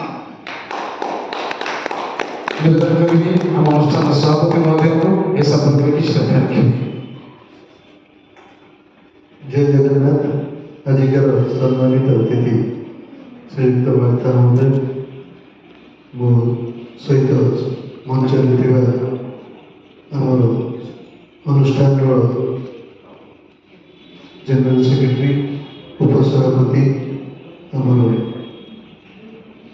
अन्नपूर्णार वरिष्ठ शिवाजी महापात्र महोदय संगठन संपादक आमर अन्नपूर्णार एवं अन्य समस्त मेम्बर एवं आज मुख्य आकर्षण जो 3 जन कलाकार थे से निर्देशक अच्छा से अति निपुण भाव जो कनसेप्ट आम आगे थोदे गले जे गोटे आम मुख्य अतिथि आगे कही सारी गोटे झीर बापा प्रति बाहागर पर को प्रकार स्नेह श्रद्धा रहा दरकार एवं निज स्वामी को प्राधान्य देवा सहित बापा को कि प्रकार सम्मान दि जाए मला फ्लाशबैक सुंदर भाव उपस्थापन कर अनुष्ठान नुआ नुआ चिंताधारा नाटक आहरी करतु से आहरी आगे को जातु ये केवल प्रार्थना करी प्रभु श्री जगन्नाथ पाखे ये कह मोर वक्तव्य शेष कर धन्यवाद महाशय बर्तमान ये अनुष्ठान को आगे रोजगार जे मुख्य भगवान अन्नपूर्णा जे प्रति क्षितिर चिंता करती 74 बयस से आम संगे आम पादे पाद दे चलता लोकटे हूँ आह्लादेव महोदय आज अन्नपूर्णार से संपादिका मो 2 लाइन शुणी 2 लाइन कथा ये नाटक संपर्क में जो अतिथि दल ये नाटक परिवेशन करेंगे केवल 2 लाइन नमस्कार भुवनेश्वर और कटक ये 2टा टुइल सिटी तेणु मु भावे भुवनेश्वर और कटक भितर तफात किसी ना ଭୁବନେଶ୍ୱରର ଅନେକ ଅନୁଷ୍ଠାନରେ ଯେଉଁମାନେ ବର୍ତ୍ତମାନ ସୁଦ୍ଧା ପ୍ରତିଷ୍ଠିତ ବ୍ୟକ୍ତି କଳାକାର ହିସାବରେ ପରିଚିତ ସରକାରଙ୍କ ଘରେ ନାମାଙ୍କିତ ହେଇଛି ସେମାନେ ଏହି ଅନ୍ନପୂର୍ଣ୍ଣା ରଙ୍ଗମଞ୍ଚକୁ ଯାଇଛନ୍ତି। ତେଣୁ ଆଜି ଯେଉଁମାନେ ଆସିଛନ୍ତି ସେମାନେ ମୁଁ ଭାବେ ଘର ବନ୍ଧା ପିଲା ପୁଣି ଘରକୁ ଫେରି ଆସିଛନ୍ତି। ଏଇ ଯେଉଁ ପିଲାମାନେ ଆସିଛନ୍ତି ପ୍ରଥମ ଥର ପାଇଁ ଆମର ତ ବୟସ ହେଲାଣି ଆମେ ଯିବୁ ଯୁବ କଳାକାର ନିଶ୍ଚୟ ଆସିବେ, ଯେଉଁମାନେ ନୂଆ ନୂଆ ଜନ୍ମ ହୋଇଛନ୍ତି ଯୁବକ ହେବେ ଯୁବତୀ ହେବେ ସେମାନେ ଆସିବେ। ତ ଠିକ୍ ଆପଣମାନେ ସେୟା ବିବେଚନା କରନ୍ତୁ ଯେ ଅନ୍ନପୂର୍ଣ୍ଣା ରଙ୍ଗମଞ୍ଚ ଏନ୍ତୁଡ଼ିଶାଳକୁ ତାର ପିଲାମାନେ ଫରେନ୍ ଯାଇ ଶିକ୍ଷିତ ହୋଇ କଳାକାରରେ ପ୍ରବୀଣ ହୋଇ ପୁଣି ତାଙ୍କ ସେମାନେ ଫେରି ଆସିଛନ୍ତି। ଆଠୁ ବୋଧେ ମୁଁ ମୋଠୁ ଅନ୍ୟମାନେ କ'ଣ ବେଶୀ ଖୁସି ହେବେ। ମୁଁ ବହୁତ ଗର୍ବ ଅନୁଭବ କରୁଛି ଯେ ଭୁବନେଶ୍ୱର କଟକ ଗୋଟିଏ ସ୍ଥାନ ମୋର ଯେଉଁ ଭାଇ ଭଉଣୀମାନେ ସେ ଦୂରରେ ଥିଲେ ବି ଆଜି ଏହି ଅନ୍ନପୂର୍ଣ୍ଣା ରଙ୍ଗମଞ୍ଚ ଅବହେଳିତ ଅବସ୍ଥାରେ ପଡ଼ିଲେ ମଧ୍ୟ ସେମାନେ ଖୋଜି ଖୋଜି ତାଙ୍କ ଘରକୁ ଫେରି ଆସିଛନ୍ତି। ଏତିକି କହି ମୁଁ ବିଦାୟ କରୁଛି। ବର୍ତ୍ତମାନ ଆଜିର କାର୍ଯ୍ୟକ୍ରମ ସମାପନ କରିବା ପୂର୍ବରୁ କିଛି ସମୟ ସୂଚନା ଦେଉଛି। ଓଡ଼ିଶା ସଙ୍ଗୀତ ନାଟକ ଏକାଡେମୀ ଏବଂ ଅନ୍ନପୂର୍ଣ୍ଣା ବି ଗ୍ରୁପର ମିଳିତ ଆନୁକୂଲ୍ୟରେ ନାଟ୍ୟଧାରା କାର୍ଯ୍ୟକ୍ରମ 29 ତାରିଖରେ ନାଟକ ଯାହାକି ଇନ୍ଦ୍ରଧନୁ ଥିଏଟର ଜାଳା ଖୋର୍ଦ୍ଧା ପରିବେଷଣ କରିବ। ଏହି ମଞ୍ଚରେ ନାଟକ ହେଉଛି ମରିଚିକା। ଆସନ୍ତା 29 ତାରିଖରେ ନାଟ୍ୟଧାରା କାର୍ଯ୍ୟକ୍ରମ ମଞ୍ଚସ୍ଥ ହେବ ନାଟକ ମରିଚିକା। ବର୍ତ୍ତମାନ ନିବେଦନ କରିବି ଶିବନ ଭାଇକି ସେ ଧନ୍ୟବାଦ ଅର୍ପଣ କରିବେ ଏବଂ ସଭାସଦ କରିବେ। ଅଶେଷ ଧନ୍ୟବାଦ। ଗୋଟିଏ ଜିନିଷ ଏଠି ଆପଣ ଲକ୍ଷ୍ୟ କରିଥିବେ, ଆପଣମାନେ ଦର୍ଶକ ହିସାବରେ ଅଳ୍ପ ସଂଖ୍ୟକ ଥିଲେ ବି ଏଠି ତ୍ରିଧାରା ସୃଷ୍ଟି ହେଲା ଆପଣ ନିଶ୍ଚୟ ଲକ୍ଷ୍ୟ କରିଥିବେ। ଆଜି ନାଟକ ପରିବେଷଣ ପରେ ମୁଁ ତ୍ରିଧାରା ଶବ୍ଦ କାହିଁକି କହିଲି ନା ଏଠି ଆମର ମୁଖ୍ୟ ଅତିଥି ଆଜି ଯିଏ ଉପସ୍ଥିତ ଥିଲେ ଶ୍ରୀଯୁକ୍ତ ଶ୍ରୀଧର ମାଥା ମହାଶୟ, ସେ ଶତମୁଖ ରହି ପ୍ରଶଂସା କଲେ ନାଟକ ପରିବେଷଣ କଳାକାରମାନଙ୍କର କୃତି ଉପରେ। ଏକ ଧାରା, ଦ୍ୱିତୀୟ ଧାରା ଆପଣମାନଙ୍କ ତରଫରୁ କରତାଳି ପରେ ଆପଣମାନେ ଯେଉଁ ଉତ୍ସାହିତ କରୁଥିଲେ ସେ ହେଉଛି ଦ୍ୱିତୀୟ ଧାରା। ତୃତୀୟରେ ଅନ୍ନପୂର୍ଣ୍ଣା ଥିଏଟର କର୍ମକର୍ତ୍ତାଗଣ ମଧ୍ୟ ଶତମୁଖ ରହି ପ୍ରଶଂସାରେ ଏ ତ୍ରିଧାରା ଆଜି ଏକ ଧାରାରେ ପରିଣତ ହେଇଛି। ତାର ଉଦ୍ଦେଶ୍ୟ ହେଉଛି ଆମେ ଆହ୍ୱାନ କରୁଛୁ ଆଜିର ଯେଉଁ କଳାକାରମାନେ ଏଠି କଳା ପରିବେଷଣ କଲେ ସେମାନଙ୍କୁ ତାଙ୍କ ସହିତ ଅନ୍ୟ କଳାକାରମାନେ ମୁଖ୍ୟ ଅତିଥିଙ୍କୁ ଆମେ ଆଜି ପାଇଛୁ। କେବଳ ଅତିଥି ହିସାବରେ ନୁହେଁ, ଆଜି ଆମେ ତାଙ୍କୁ କହିସାରିଛୁ, ଆମେ ତାଙ୍କୁ ଅନୁରୋଧ କରିସାରିଛୁ ଆମ ଗହଣରେ ସିଏ ସବୁଦିନ ପାଇଁ ରୁହନ୍ତୁ ଆମର ଉପଦେଷ୍ଟା ଭାବରେ। ଦ୍ୱିତୀୟ ଧାରା ଆମର କର୍ମକର୍ତ୍ତାଗଣ ଆଜି ଆପଣମାନଙ୍କ ପାଖରେ ମୁଖ୍ୟ ଅତିଥିଙ୍କ ପାଖରେ ଏବଂ ଦର୍ଶକମାନଙ୍କ ପାଖରେ ଏବଂ ଆଜିର କଳାକାରମାନଙ୍କ ପାଖରେ ତ୍ରିଧାରା ସମ୍ମୁଖରେ ଆମେ ଆଜି ନତମସ୍ତକ କରୁଛୁ, ଧନ୍ୟବାଦ କରୁଛୁ। ସର୍ବୋପରି ଆମେ ଆଶା କରୁଛୁ ଆପଣମାନଙ୍କର ସମସ୍ତଙ୍କର ତ୍ରିଧାରାର ସମସ୍ତଙ୍କର ଆମ ପ୍ରତି ସାହାଯ୍ୟ ସହଯୋଗ ସବୁଦିନ ପାଇଁ ରହିବ। ଆଜି ନାଟକ ସରିଛି, ଆମମାନଙ୍କର ସଭା ସରିଛି, ଆପଣମାନଙ୍କର ଆଜି ନାଟକ ସଂଧ୍ୟାର ନାଟକ ଦର୍ଶନ ମଧ୍ୟ ସରିଛି। ଏବେ ଆମେମାନେ ସମସ୍ତେ ମଞ୍ଚକୁ ବିଦାୟ ନେବା। ବର୍ତ୍ତମାନ ଅନୁରୋଧ କରିବା ସଭାପତି ମହୋଦୟଙ୍କୁ ମୋତେ ଆଦେଶ ଦେଲେ ସଭା ସାଙ୍ଗ କରିବା ପାଇଁ। ସଭା ସାଙ୍ଗ ଜୟ ଜଗନ୍ନାଥ।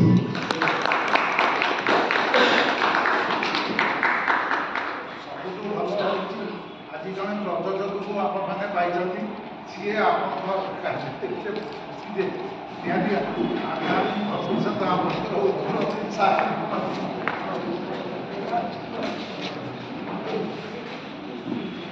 ଯାହା କହିଲେ ଭଲ ଭଲ ସେଇଟାই ସବୁ